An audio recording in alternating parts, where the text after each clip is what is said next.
നോക്കുന്നത്. ശരിക്കും ഇന്നത്തെ ക്ലാസ് എല്ലാവർക്കും അറിയാം, യുവാക്കൾക്ക് വേണ്ടിയുള്ള ഒരു ക്ലാസ് ആണ്. കാരണം ഇതിന്റെ ഒരു മെയിൻ ഉദ്ദേശം എന്ന് പറയുന്നത് SSC എക്സാം അഥവാ സ്റ്റാഫ് സെലക്ഷൻ കമ്മീഷൻ പരീക്ഷ എഴുതുക, അതുവഴി നല്ലൊരു ജോലി, നല്ലൊരു കരിയർ. അപ്പം ഇന്നത്തെ ക്ലാസ് ഇപ്പം ഏത് പ്രായക്കാരെ കേൾക്കുവാണെങ്കിലും എനിക്കൊരു റിക്വസ്റ്റ് ഉള്ളത്, നമ്മുടെ വീട്ടില് ഡിഗ്രി ഒക്കെ കഴിഞ്ഞ് നിൽക്കുന്ന കുട്ടികളുണ്ടെങ്കിൽ അല്ലെങ്കിൽ ഡിഗ്രിക്ക് പോകുന്ന കുട്ടികളുണ്ടെങ്കിൽ അവരോട് നിങ്ങൾ പറയുക എന്നുള്ളതാണ്. കാരണം ഇപ്പൊ നമുക്കിപ്പം കുട്ടികളില്ല അല്ലെങ്കിൽ യുവാക്കളില്ലെങ്കിൽ ഇവിടെ നമ്മൾ ചെയ്യേണ്ടത്, ഇപ്പം എന്റെ ഒരു റിക്വസ്റ്റ്, ഇപ്പൊ സിന്ധു ചേച്ചി ആണെങ്കിലും അല്ലെങ്കിൽ മിനി ടീച്ചർ ആരാണെങ്കിലും ഒക്കെ നമ്മുടെ ഇന്നത്തെ ക്ലാസ് കേൾക്കുമ്പോൾ മറ്റുള്ളവരിലേക്ക് ഈ ഒരു മെസ്സേജ്, നിങ്ങൾക്ക് കിട്ടുന്ന എന്തെങ്കിലും കാര്യങ്ങളുണ്ടെങ്കിൽ അതൊന്ന് പറയുക. കാരണം ഈ ഒരു സർവീസിലേക്ക് കേരളത്തിൽ നിന്നുള്ള കുട്ടികളുടെ എണ്ണം വളരെ കുറവാണ്. അതുകൊണ്ട് തന്നെയാണ് ഞാനിത് ആദ്യമായി തന്നെ പറയുന്നത്. പ്രത്യേകിച്ച് നമ്മുടെ കാറ്റഗറിയിലൊക്കെ ഉള്ള കുട്ടികളുടെ എണ്ണം വളരെ വളരെ കുറവാണ്. ഇത് അങ്ങനെ എഴുതുന്ന ഒരു പരീക്ഷയല്ല. എല്ലാവരും കൂടുതലായിട്ടും കേട്ടിട്ടുണ്ടാവും, കേരള PSC ആണ് എഴുതുന്നത്. SSC എക്സാം എഴുതുന്ന ഒരു എക്കോസിസ്റ്റം നമ്മുടെ കേരളത്തിൽ ഡെവലപ്പ് ആയിട്ടില്ല, ആയി വരുന്നേ ഉള്ളൂ. ഏറ്റവും കൂടുതൽ ഈ പരീക്ഷ എഴുതി പാസ്സാവുന്നത് നോർത്ത് ഇന്ത്യൻസ് കൂടിയാണ്. അപ്പം അതൊരു വലിയ കാര്യം, അതൊരു വലിയ പ്രശ്നം തന്നെയാണ്. കാരണം നമ്മുടെ ഇവിടെ നിന്നുള്ള കുട്ടികളുടെ എണ്ണം കുറവും, അത് നേരെ മറിച്ച് നമ്മൾ നോക്കുമ്പോൾ നോർത്തിലേക്കൊക്കെ ചെല്ലുമ്പോൾ ഭയങ്കരമായിട്ടും എഴുതി അത് കയറുന്ന ആൾക്കാരുടെ എണ്ണം വളരെ കൂടുതലുമാണ്. അപ്പൊ ആ വൈരുദ്ധ്യം നിലനിൽക്കുന്നത് കൊണ്ട് തന്നെ ഞാൻ ആദ്യം അത് പറയുന്നത്, ഇന്നത്തെ ക്ലാസ്സിൽ ഇപ്പം രക്ഷിതാക്കളോ അല്ലെങ്കിൽ മുതിർന്ന ആരെങ്കിലും ഉണ്ടെങ്കിൽ അവരത് ബാക്കിയുള്ളവരിലേക്കും കൂടി മെസ്സേജ് ഒന്ന് കൊടുക്കുക എന്നുള്ളതാണ് ആദ്യമായി തന്നെ പറയാനുള്ളത്. ഇനി ഒന്നാമത്തെ കാര്യം എന്താണ് SSC എക്സാം എന്നുള്ളതാണ്. അപ്പം നേരത്തെ അധ്യക്ഷ പ്രസംഗം പറഞ്ഞ പോലെ തന്നെ SSC എന്നുള്ള വാക്കിന്റെ അർത്ഥം സ്റ്റാഫ് സെലക്ഷൻ കമ്മീഷൻ എന്നുള്ളതാണ്. കേന്ദ്ര സർക്കാർ പോസ്റ്റുകളിലേക്കുള്ള ഒരു പരീക്ഷയാണിത്. അപ്പൊ നമ്മൾ ആലോചിക്കണം, കേന്ദ്ര സർക്കാരിന്റെ സാധാരണ ജോലിയല്ല എന്നുള്ളത് ആദ്യം മനസ്സിലാക്കുക. ഒരു ഡിഗ്രി കഴിഞ്ഞ വ്യക്തിക്ക് ഏത് ഡിഗ്രി, അപ്പൊ ഡിഗ്രിക്ക് ഇത്ര ശതമാനം മാർക്ക് എന്ന് പോലും ഇല്ല, ഇനി എലിജിബിലിറ്റിയാണ്, ഏത് ഡിഗ്രി ചെയ്യാം. ഒരു 50% മാർക്ക് ആണെങ്കിൽ പോലും നിങ്ങൾക്ക് എഴുതാൻ പറ്റുന്ന ഇന്ത്യയിൽ ഒരു പരീക്ഷയാണ് SSC പരീക്ഷ. അപ്പൊ എലിജിബിലിറ്റി ക്രൈറ്റീരിയ വളരെ കുറവാണ്. കാരണം ഒരു ഡിഗ്രി പാസ്സാവുക എന്നുള്ളത് ഇന്ന് എല്ലാ കുട്ടികളും പാസ്സാവുന്നുണ്ട്. അതിനകത്ത് മാർക്ക് മേടിക്കുന്നവരുടെ എണ്ണം വളരെ കൂടുതലാണ്. അതുകൊണ്ട് തന്നെ വലിയ മാർക്ക് SC ഒരിക്കലും പറയുന്നില്ല. ഒരു 50% മാർക്കോട് കൂടി ഡിഗ്രി പാസ്സാവുന്ന ഏതൊരു വ്യക്തിക്കും എഴുതാൻ പറ്റുന്ന ഒരു പരീക്ഷ. ഒന്നാമത്തെ കാര്യം അതെല്ലാവർക്കും മനസ്സിലായെന്ന് ഞാൻ വിചാരിക്കുന്നു. ഒരു 50% മാർക്ക് മതി, ഇനി ഡിഗ്രിയാണ്. ഈ ജോലിയുടെ ഏറ്റവും വലിയ പ്രത്യേകത എന്താന്ന് വെച്ച് കഴിഞ്ഞാല്, അത് ചോദിക്കുന്നതിന് മുന്നേ ഞാനിവിടെ ഒന്ന് ചോദിക്കട്ടെ, ആരെങ്കിലും ഉണ്ടെങ്കിൽ ഒന്ന് ചാറ്റ് ബോക്സിൽ അല്ലെങ്കിൽ ഒന്ന് അൺമ്യൂട്ട് ചെയ്തിട്ട് സംസാരിക്കുക. ഇപ്പം നമ്മുടെ കുട്ടികളുണ്ടോ, ഈ SSC എക്സാം എഴുതുന്ന അല്ലെങ്കിൽ ഡിഗ്രിക്ക് പഠിക്കുന്ന കുട്ടികൾ എന്നിവിടെ ഉണ്ടോ? ഉണ്ടെങ്കിൽ ഒന്ന് അൺമ്യൂട്ട് ചെയ്തിട്ടൊന്ന് സംസാരിക്കാമോ ആരെങ്കിലും ഒക്കെ, അല്ലെങ്കിൽ ഒന്ന് ചാറ്റ് ബോക്സിൽ മെസ്സേജ് ഇടാമോ? ഇപ്പൊ ഡിഗ്രിക്ക് പഠിക്കുന്നതോ അല്ലെങ്കിൽ +2 ഒക്കെ പഠിക്കുന്ന വിദ്യാർത്ഥികൾ ഇവിടെ ഉണ്ടോ? എന്നിട്ട് എനിക്ക് മുന്നോട്ടൊന്ന് പോകാനാണ്. നിങ്ങൾക്ക് അൺമ്യൂട്ട് ചെയ്ത് സംസാരിക്കാൻ മടിയാണെങ്കിൽ ചാറ്റ് ബോക്സിൽ മെസ്സേജ് ഇടാം, യെസ് എന്ന് പറഞ്ഞ മെസ്സേജ് ഇടാം. കുട്ടികളുണ്ടോ ഇന്ന് ഇവിടെ? +2 ഡിഗ്രി ലെവലിൽ പഠിക്കുന്ന വിദ്യാർത്ഥികളുണ്ടോ?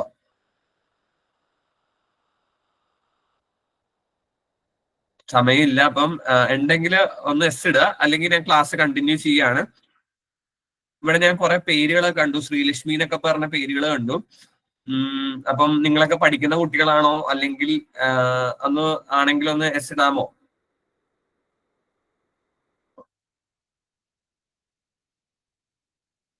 ഓക്കെ, ഇനി ഞാൻ ക്ലാസ് കണ്ടിന്യൂ ചെയ്യണേ. അപ്പം ഞാൻ നേരത്തെ പറഞ്ഞ പോലെ ജോലി ചെയ്യുന്നുണ്ട് ബ്രദറിന്റെ മോൾ. Okay, okay okay okay, thank you. അങ്ങനെ ആരെങ്കിലും ഒക്കെ ഒന്ന് കമ്മ്യൂണിക്കേറ്റ് ചെയ്യണേ, എന്നാലേ നമുക്ക് ആൾക്കാർ ഉണ്ടാവുമെന്ന് മനസ്സിലാവത്തുള്ളൂ. ഓക്കെ, അപ്പം ഞാൻ നേരത്തെ പറഞ്ഞ പോലെ ഈ ഒരു പരീക്ഷയുടെ പ്രത്യേകത അത് നിങ്ങൾ എല്ലാവരും ശ്രദ്ധിക്കുക. ഇന്ത്യയിൽ 2 പ്രധാനപ്പെട്ട സർവീസുകളാണ് ഉള്ളത്. ഗ്രൂപ്പ് A സർവീസും ഡിഗ്രി ഇയർ പാസ്സായി SSC കോച്ചിങ്ങിൽ ചേർന്നു. Very good. SSC കോച്ചിങ്ങിൽ ചേർന്ന ഒരാളുണ്ട്. ഓക്കെ, ശ്രീലക്ഷ്മി. ഓക്കെ ഓക്കെ, ഇതിനകത്ത് എന്താ എഴുതിയിരിക്കുന്നത്? കീം കഴിഞ്ഞിരിക്കുക bro. Okay okay okay, degree ചെയ്യാൻ പോകുന്നേ ഉള്ളൂ. Okay, thank you. അപ്പൊ നിങ്ങൾ 3 പേര് എന്നോട് സംസാരിച്ചു, താങ്ക് യു. അപ്പം നമുക്ക് ക്ലാസ് കണ്ടിന്യൂ ചെയ്യാം.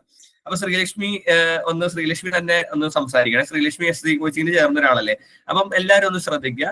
ഇന്ത്യയിൽ 2 പ്രധാനപ്പെട്ട സർവീസുകളാണ് നമ്മൾ പറയുന്നത്, group A service, group B service. Group A service എന്ന് പറഞ്ഞാൽ എല്ലാ ഇന്ത്യയിലെ രക്ഷിതാക്കളുടെയും ആഗ്രഹമാണ് ഈ ഗ്രൂപ്പ് A സർവീസിലേക്ക് മക്കൾ ചെല്ലണം. ഒന്ന് പറയാൻ പറ്റുമോ? സിന്ധു ചേച്ചിക്ക് പറയാൻ പറ്റുമോ എന്തായിരിക്കും ഗ്രൂപ്പ് A സർവീസ് എന്ന് പറയുമ്പോൾ? എന്നാലും നമ്മുടെ ക്ലാസ് ഒരു രസകരമായിട്ട് പോകത്തുള്ളൂ. സിന്ധു ചേച്ചിക്ക് പറയാൻ പറ്റുമോ? സിന്ധു ചേച്ചിക്ക് ഗ്രൂപ്പ് A സർവീസ് ആൾക്കാരെ കണ്ട് നല്ല പരിചയം ഉണ്ടാവും, വെട്ട തന്നെ പറയാം. എനിക്ക് ഇപ്പൊ അങ്ങനെ പറയാനായിട്ട് നമ്മളെ ഗ്രൂപ്പ് എയിലേക്ക് വരുന്നവരല്ലേ എല്ലാ കാറ്റഗറിയിലും ഉയർന്ന പൊസിഷനിലേക്ക് വരുന്ന ആൾക്കാരല്ലേ നമ്മൾ കാറ്റഗറി എ ആക്കി നമ്മൾ മാറ്റുന്നത്. അതെ, അതല്ല ഞാൻ ചോദിച്ചത്. ഇന്ത്യയിലെ ഗവൺമെന്റ് ജോലിയിൽ 2 തട്ടായിട്ട് തിരിക്കും, ഗ്രൂപ്പ് എ, ഗ്രൂപ്പ് ബി. അപ്പം ഈ ഗ്രൂപ്പ് എ എന്ന് പറയുന്നത് എങ്ങനെയുള്ള ഉദ്യോഗസ്ഥരാണെന്നാണ് ഞാൻ ഉദ്ദേശിച്ചത്. അവർക്കൊരു പരീക്ഷ എഴുതി ചെറു പ്രായത്തിൽ തന്നെ കയറാം. സിന്ധു ചേച്ചിക്ക് അറിയാം ആള് ആരാന്നുള്ളത്. ഈ അടുത്ത് പത്രത്തില് ഒക്കെ നിങ്ങൾ ആ വ്യക്തി ഒരു ആരാണ് ഇത്രയും? ഇപ്പോഴത്തെ നമ്മുടെ ജില്ലാ കളക്ടർ ആയിട്ട്. അതെ അതെ, കറക്റ്റ്. അതെ, താങ്ക് യു സിന്ധു ചേച്ചി. ജില്ലാ കളക്ടർ അഥവാ ഡിസ്ട്രിക്ട് കളക്ടർ അഥവാ ഒരു IAS ഓഫീസർ. IAS ഓഫീസേഴ്സിനെയാണ് ഗ്രൂപ്പ് എ എന്ന് പറയുന്നത്. ഇപ്പം ഒന്നും കൂടി സിമ്പിൾ ആയിട്ട് പറയുകയാണെങ്കിൽ നമ്മുടെ സ്മൈലിന്റെ പല പരിപാടികൾക്കും വരുന്ന ജ്യോതിസ് മോഹൻ സാർ, അതെല്ലാവർക്കും അറിയുന്ന ഒരു വ്യക്തിയാണ് അല്ലെ. ജ്യോതിസ് മോഹൻ സാറ് IRS ഉദ്യോഗസ്ഥനാണ്, ഇന്ത്യൻ റവന്യൂ സർവീസ്. ഇതെല്ലാം സിവിൽ സർവീസ് എന്ന് പറയുന്ന ഒരു പരീക്ഷ എഴുതി കയറുന്ന ആൾക്കാരാണ്. വളരെ ചെറുപ്പത്തിൽ തന്നെ നമുക്ക് ഗ്രൂപ്പ് എ സർവീസ്. അതിന്റെ പ്രത്യേകത എന്താണെന്നറിയോ? ഇപ്പം നമ്മൾ അതിനകത്തൊരു 22-23 വയസ്സിൽ കയറി കഴിഞ്ഞാൽ ഒരു 10-30 നമ്മുടെ ഒരു 50-55 വയസ്സാകുമ്പോഴത്തേന് നമ്മളൊരു കേരളത്തിന്റെ ചീഫ് സെക്രട്ടറി അല്ലെങ്കിൽ പ്രധാനമന്ത്രിയുടെ സെക്രട്ടറി ലെവൽ പോസ്റ്റുകളിലേക്ക് വരെ എത്തും. അപ്പം വളരെ ചെറിയ പ്രായത്തിൽ നമുക്ക് കയറി ഏറ്റവും ഹൈ പോസ്റ്റിലേക്ക് എത്താൻ പറ്റുന്ന ഒരു പരീക്ഷയാണ് ഗ്രൂപ്പ് എ സർവീസ്. പക്ഷേ അത് എഴുതി ക്ലിയർ ചെയ്യാന്നുള്ളത് വളരെ ഒരു ടാസ്ക് ആണ്. അത് ഭയങ്കര പ്രശ്നമുള്ള ഒരു പരീക്ഷയാണ്. ഒരു 6 അറ്റംപ്റ്റേ ഉള്ളൂ. അത് മാത്രമല്ല, അത് സിവിൽ സർവീസ് എഴുതി ക്ലിയർ ചെയ്യുക എന്ന് പറയുന്നത് ഒരു ടാസ്ക് എന്ന് ഞാൻ പറയാൻ കാരണം 10 ലക്ഷം പേര് എഴുതുന്നതിൽ 1000 പേർക്കാണ് ജോലി. 1000 പേരിൽ ഒരു കൊല്ലം 100 പേരെ ഒരു IAS ഓഫീസർ അഥവാ ഒരു കളക്ടറായി മാറുന്നേ ഉള്ളൂ. അതാണ് അതിന്റെ റിസ്ക്. പക്ഷേ ഇതിനെല്ലാം മാറ്റിക്കൊണ്ടാണ് ഗ്രൂപ്പ് ബി സർവീസ് വരുന്നത്. ഗ്രൂപ്പ് ബി എന്ന് പറയുന്നത് സാധാരണ അതിനെക്കാട്ടും താഴ്ന്ന ലെവലിലുള്ള ജോബാണ്. ഇപ്പൊ ഒരു ഉദാഹരണം പറയുകയാണെങ്കിൽ CBI എല്ലാവർക്കും അറിയുന്ന ഒരു ഓർഗനൈസേഷൻ ആണ്, സെൻട്രൽ ബ്യൂറോ ഓഫ് ഇൻവെസ്റ്റിഗേഷൻ.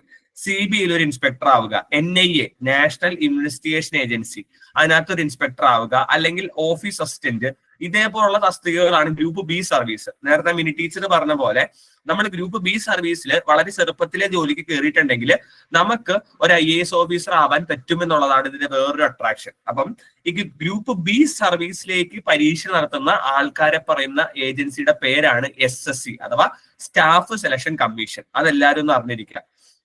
അപ്പം ഇന്ത്യയിൽ ഗവൺമെന്റ് ജോബുകളെ 2ആയിട്ട് തരംതിരിക്കുന്നുണ്ട്. അത് 2 പ്രധാനപ്പെട്ട തരംതിരിക്കലാണെന്ന് ഗ്രൂപ്പ് എ, ഗ്രൂപ്പ് ബി.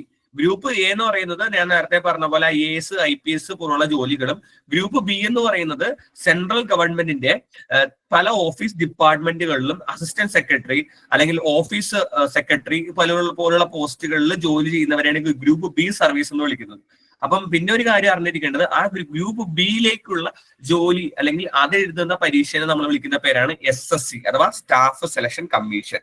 അതിനകത്ത് CGL എന്നുള്ള ഒരു പദവും കൂടി നിങ്ങൾ കണ്ടിട്ടുണ്ടാവും. കമ്പൈൻഡ് ഗ്രാജുവേറ്റ് ലെവൽ എന്നാണ് അതിന്റെ അർത്ഥം. അതിന്റെ അർത്ഥം എന്താണെന്ന് വെച്ചാൽ ഡിഗ്രി കഴിഞ്ഞ് നമുക്ക് എഴുതാവുന്ന, സാധാരണ എന്ന് പറഞ്ഞു കഴിഞ്ഞാൽ സാധാരണ ആർക്കും എഴുതാവുന്ന ഒരു പരീക്ഷയാണ് SSC CGL. അതിന്റെ ഒരു ഡിഗ്രി മതി, 50% മാർക്കും മതി. ഇത്രയും നിങ്ങൾക്കുണ്ടോ, നിങ്ങൾക്ക് SSC എക്സാം എഴുതാം.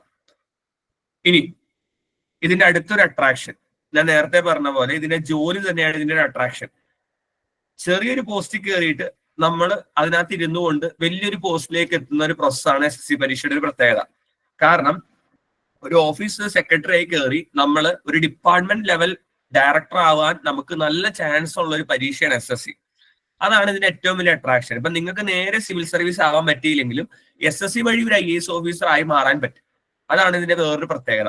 പിന്നെ അത് മാത്രമല്ല, ഇന്ത്യയിലെ പ്രധാനപ്പെട്ട എല്ലാ ഏജൻസികളിലും വർക്ക് ചെയ്യാം. ഞാൻ നേരത്തെ പറഞ്ഞ പോലെ NIA, CBI, പിന്നെ പല ഡിപ്പാർട്ട്മെന്റുകൾ, പല പ്രധാനപ്പെട്ട ഡിപ്പാർട്ട്മെന്റുകൾ. അതിനകത്ത് ഏറ്റവും പ്രധാനപ്പെട്ട ഒന്നാണ് ഫോറിൻ അഫയേഴ്സ്, വിദേശകാര്യ മന്ത്രാലയത്തില് ഗ്രൂപ്പ് ബി ഓഫീസറായിട്ട് വർക്ക് ചെയ്ത് കുറച്ചുനാൾ കഴിഞ്ഞാൽ ഒരു ഡിപ്ലോമാറ്റ്, നയതന്ത്ര ഉദ്യോഗസ്ഥനാവാൻ വരെയും ചാൻസ് ഉള്ള ഒരു ഹൈ പൊട്ടൻഷ്യൽ ആയിട്ടുള്ള ഒരു എക്സാം ആണ് SSC എക്സാം. പക്ഷേ ഞാൻ നേരത്തെ പറഞ്ഞ പോലെ നമ്മുടെ ഇവിടുന്ന് മാതാപിതാക്കളോ കുട്ടികളോ ഈ എക്സാമിനെ കുറിച്ച് അത്ര അവെയർ അല്ല. എഴുതുന്നവരുടെ എണ്ണം കുറവാണ്. കൂടുതലും എല്ലാവരും PSC എന്നുള്ള അതിന്റെ പുറകിലാണ്. പക്ഷെ ഇപ്പൊ അത് മാറി വരുന്നുണ്ട്. ഇനി അപ്പൊ ഞാൻ ഈ ഒരു എക്സാമിനെ കുറിച്ച് പറഞ്ഞത് എല്ലാവർക്കും മനസ്സിലായോ? അങ്ങനെ തന്നെ മുന്നോട്ട് പോവാം. ഗ്രൂപ്പ് എ, ഗ്രൂപ്പ് ബി എന്നൊക്കെ പറഞ്ഞത് മനസ്സിലായോ? ഒന്ന് എസ് ഇടാമോ ശ്രീലക്ഷ്മി? അല്ലെങ്കിൽ ഇത് കേട്ടോണ്ടിരിക്കുന്ന ആൾക്കാർക്ക് എന്തെങ്കിലും ഡൗട്ട് ഉണ്ടെങ്കിൽ ഇവിടെ ചോദിക്കാം. Okay, thank U. മുന്നോട്ട് തന്നെ ഞാൻ പോവാണ്. ഓക്കെ. അപ്പം ഈ രണ്ട് നിങ്ങൾ തിരിക്കണം. പിള്ളേർക്ക് പറഞ്ഞു കൊടുക്കുമ്പോൾ അങ്ങനെ തന്നെ പറയാം കേട്ടോ. അപ്പൊ കുട്ടികൾക്ക് ഒരു മോട്ടിവേഷൻ കൊടുക്കുക. കാരണം നമ്മുടെ ബന്ധുക്കൾ ആരെങ്കിലും ഒക്കെ പിള്ളേരുണ്ടെങ്കിൽ ഇന്ത്യയിൽ 2 സർവീസുകളുണ്ട്, ഗ്രൂപ്പ് എ, ഗ്രൂപ്പ് ബി എന്ന് പറയാ. ഗ്രൂപ്പ് എ എന്ന് പറയുമ്പോൾ IAS-ഉം IPS-ഉം ഒക്കെ അതിനകത്ത് വരും. ഗ്രൂപ്പ് ബി എന്ന് പറയുമ്പം സെൻട്രൽ ഗവൺമെന്റിലെ ഡിപ്പാർട്ട്മെന്റുകളിൽ സെക്രട്ടറി ആവുകയും അതുവഴി നിങ്ങൾക്ക് IAS ആവാൻ പറ്റും എന്നുള്ളത് പറഞ്ഞു കൊടുക്കുക. നമ്മുടെ കുട്ടികൾക്ക് ഇതിനെക്കുറിച്ചൊരു അറിവില്ലാത്തത് കൊണ്ടാണ്. ഇനി നമുക്ക് എങ്ങനെ ഇതിനെ പ്രിപ്പയർ ചെയ്യാം, എന്താണ് പരീക്ഷ എന്നുള്ളതാണ് നമ്മൾ അടുത്തയിലേക്ക് പോകുന്നത്. അപ്പം പരീക്ഷയെ കുറിച്ച് പറയുന്നതിന് മുന്നേ പരീക്ഷയുടെ ഒരു രീതി എന്താന്ന് വെച്ച് കഴിഞ്ഞാല് പ്രധാനപ്പെട്ട 4-5 വിഷയങ്ങൾ ഇതിനകത്തുണ്ട്. ആദ്യം മാത്സ്, ശ്രദ്ധിക്കുക എല്ലാവരും. Reasoning, okay, thank U Greeshma. 3 English, 4 GK. അങ്ങനെ 4 പ്രധാനപ്പെട്ട വിഷയങ്ങളാണ് ഈ പരീക്ഷയ്ക്കുള്ളത്. ഈ 4 പ്രധാനപ്പെട്ട വിഷയങ്ങൾ 10ാം ക്ലാസ് തതുല്യമായിട്ടുള്ള കാര്യങ്ങളാണ് ചോദിക്കുന്നത്. അപ്പൊ തന്നെ നിങ്ങൾ മനസ്സിലാക്കുക, ഭയങ്കര ഹെവി മാത്സ് ഒന്നും അല്ല ചോദിക്കുന്നത്. ആപ്റ്റിറ്റ്യൂഡ് അഥവാ നമ്മുടെ ഒരു ഭൗതിക ശക്തി അല്ലെങ്കിൽ നമ്മുടെ ഒരു ബോധം എത്രത്തോളം ഉണ്ട് ഇങ്ങനെയുള്ള കാര്യങ്ങളിൽ നിന്ന് അളക്കാൻ വേണ്ടിയാണ് അവർ ആ പരീക്ഷ നടത്തുന്നത്. അല്ലാതെ വലിയ ഹൈ ലെവൽ മാത്സോ കാര്യങ്ങളോ ഒന്നും അല്ല. റീസണിങ് എന്ന് പറഞ്ഞു കഴിഞ്ഞാല് നമുക്ക് മെന്റൽ എബിലിറ്റി എന്ന് പറയുന്നത്. ഇപ്പൊ നമ്മളെ ബ്ലഡ് റിലേഷൻ ഒക്കെ ഇല്ലേ, ഫോർ എക്സാമ്പിള് എയുടെ മക്കളാണ് ബി, അപ്പൊ ബിയും എയും തമ്മിലുള്ള റിലേഷൻ എന്താണ്, അങ്ങനെയൊക്കെ കണ്ടുപിടിക്കുന്നത്. ഇംഗ്ലീഷും ഈ ബേസിക് ഇംഗ്ലീഷ് ലാംഗ്വേജേ ഉള്ളൂ. അപ്പൊ മാത്സിന്റെ കാര്യം പറഞ്ഞു, റീസണിങ്ങിന്റെ കാര്യം പറഞ്ഞു, ഇംഗ്ലീഷിന്റെ കാര്യം പറഞ്ഞു. 4ാമതായിട്ട് വരുന്ന വിഷയം പൊതുവിജ്ഞാനം. അതെല്ലാവർക്കും അറിയാം പൊതുവിജ്ഞാനം എന്താന്നുള്ളത്. നമ്മുടെ ഇന്ത്യയിൽ നടക്കുന്ന കറന്റ് ആയിട്ടുള്ള കാര്യങ്ങളും പിന്നെ ഇന്ത്യയുടെ ചരിത്രം, ഇന്ത്യയുടെ രാഷ്ട്രീയ പശ്ചാത്തലം, ഇന്ത്യയുടെ ജോഗ്രഫി, അപ്പം അങ്ങനെയുള്ള കാര്യങ്ങളെ കുറിച്ചിട്ടുള്ള ഒരു ചോദ്യം. അങ്ങനെ വരുന്ന 4 സബ്ജക്റ്റുകൾ. ആ 4 സബ്ജക്റ്റുകളിൽ നിന്ന് പ്രധാനപ്പെട്ട ക്വസ്റ്റ്യൻസും ഉണ്ടാവും. അപ്പം ഒരു കുട്ടി ഇതിന് പ്രിപ്പയർ ചെയ്യുമ്പോൾ ആദ്യം മനസ്സിലാക്കേണ്ടത് ഇതിന്റെ സിലബസ് ആണ്. എന്താണ് സിലബസ് എന്നുള്ളതാണ് ആദ്യം മനസ്സിലാക്കേണ്ട കാര്യം. അപ്പൊ ഞാൻ നേരത്തെ പറഞ്ഞ പോലെ ഇതിനൊരു സിലബസ് ഉണ്ട്. 4 പ്രധാനപ്പെട്ട വിഷയങ്ങളാണ്. എല്ലാം 10th ക്ലാസ് ലെവൽ ചോദ്യങ്ങളാണ് ചോദിക്കുന്നത്. ഹൈ ലെവൽ മാത്തമാറ്റിക്സ് ഒന്നുമില്ല. അതുകൊണ്ട് തന്നെ ഇത് എഴുതി പാസ്സാവുക എന്ന് പറയുന്നത് വലിയൊരു ടാസ്ക് ഒന്നുമല്ല. കൃത്യമായിട്ടുള്ള അച്ചടക്കമായിട്ടുള്ള പഠനം ഒരു വർഷം നമ്മൾ കൃത്യമായിട്ട് ചെയ്യുവാണെങ്കിൽ ഒരു 2ാമത്തെ കൊല്ലം നമ്മുടെ കയ്യിൽ ഒരു കേന്ദ്ര ഗവൺമെന്റ് ജോലി കൈയിരിക്കും. പക്ഷെ അച്ചടക്കമായിട്ടുള്ള പഠനം, ദിവസമായിട്ടുള്ള പഠനം, ഡെയിലി പ്രിപ്പറേഷൻ, ഡെയിലി ടെസ്റ്റ് എന്നുള്ളത് വളരെ വളരെ പ്രധാനപ്പെട്ട ഒന്നാണ്. അതൊക്കെ ഞാൻ പറയാം, എങ്ങനെ അച്ചടക്കമായിട്ട് പഠിക്കാം, എന്തെല്ലാം ചെയ്യണം എന്നുള്ളത് ഞാൻ പറയാം. അപ്പൊ ഇത് പറയുന്നത് മനസ്സിലായോ? 4 സബ്ജക്റ്റ് ആണ്. 4 സബ്ജക്റ്റുകളും വൃത്തിക്ക് പഠിക്കുക എന്നുള്ളതാണ് ഏറ്റവും പ്രധാനപ്പെട്ട ഒന്ന്. ഈ പറഞ്ഞ കാര്യം മനസ്സിലായോ? ഒന്ന് ആണെങ്കിൽ ഒന്ന് ക്ലിയർ എസ് എന്നൊക്കെ ഉള്ള മെസ്സേജ് ഒന്ന് ഇടാവോ?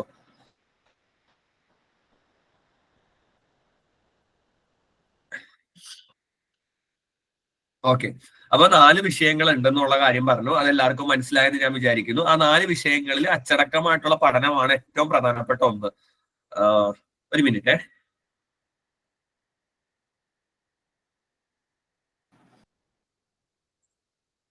ഓക്കെ. അപ്പം എല്ലാവർക്കും അത് ക്ലിയർ ആയെന്ന് വിചാരിക്കുന്നു. അടുത്ത ഘട്ടത്തിലേക്ക് പോവാണ്. ഇനി എങ്ങനെയൊക്കെയാണ് പരീക്ഷയുടെ ഘട്ടങ്ങൾ എന്നുള്ളതാണ്. ഒരു മിനിറ്റ്, സോറി.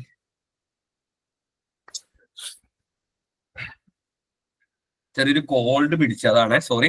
അപ്പൊ എങ്ങനെയൊക്കെയാണ് പരീക്ഷയുടെ ഘട്ടങ്ങൾ എന്നുള്ളതാണ്. 2 ഘട്ടങ്ങളേ ഉള്ളൂ. അതാദ്യം എല്ലാവരും മനസ്സിലാക്കുക. ഒരു പ്രിലിമിനറി എക്സാം. പ്രിലിമിനറി എക്സാം എന്ന് പറഞ്ഞാൽ ആദ്യം കുറച്ച് പേരെ വിളിക്കും. ഇപ്പൊ ഫോർ എക്സാമ്പിൾ ഒരു 7 ലക്ഷം പേര് അപ്ലൈ ചെയ്തു. 7 ലക്ഷം പേരിൽ ചിലപ്പം ഒരു 1 ലക്ഷം പേർക്കായിരിക്കും പ്രിലിമിനറി എക്സാം പാസ്സാവാൻ പറ്റുന്നത്. ആ 1 ലക്ഷം പേര് അടുത്തത് മെയിൻസ് എഴുതും. ആ മെയിൻസിൽ നല്ല മാർക്ക് ഉണ്ടെങ്കിൽ ജോലി എന്ന് പറഞ്ഞാൽ ഇന്റർവ്യൂ ഇല്ല. അപ്പൊ 2 പ്രധാനപ്പെട്ട സ്റ്റേജുകളാണുള്ളത്. ഒന്ന് പ്രിലിമിനറിയും ഒന്ന് മെയിൻസും. മനസ്സിലാക്കുക, ഇന്റർവ്യൂ എന്ന് പറയുന്ന സാധനം SSCക്ക് ഇല്ല. 2 ഘട്ടങ്ങൾ കഴിഞ്ഞു കഴിഞ്ഞാൽ നിങ്ങളുടെ കയ്യിലൊരു സർക്കാർ ജോലി അഥവാ കേന്ദ്ര ഗവൺമെന്റ് ജോലി കയ്യിലിരിക്കും. മനസ്സിലായോ? 2 ഘട്ടങ്ങളേ ഉള്ളൂ. ഈ 2 ഘട്ടങ്ങളിലും ഈ സിലബസ് എല്ലാം സെയിം തന്നെയാണ്. അല്ലാതെ ഒരു ഘട്ടത്തിൽ ഒരു സിലബസ്, 2ാമത്തെ ഘട്ടത്തിൽ വേറൊരു സിലബസ് എന്നുള്ള ഇതില്ല.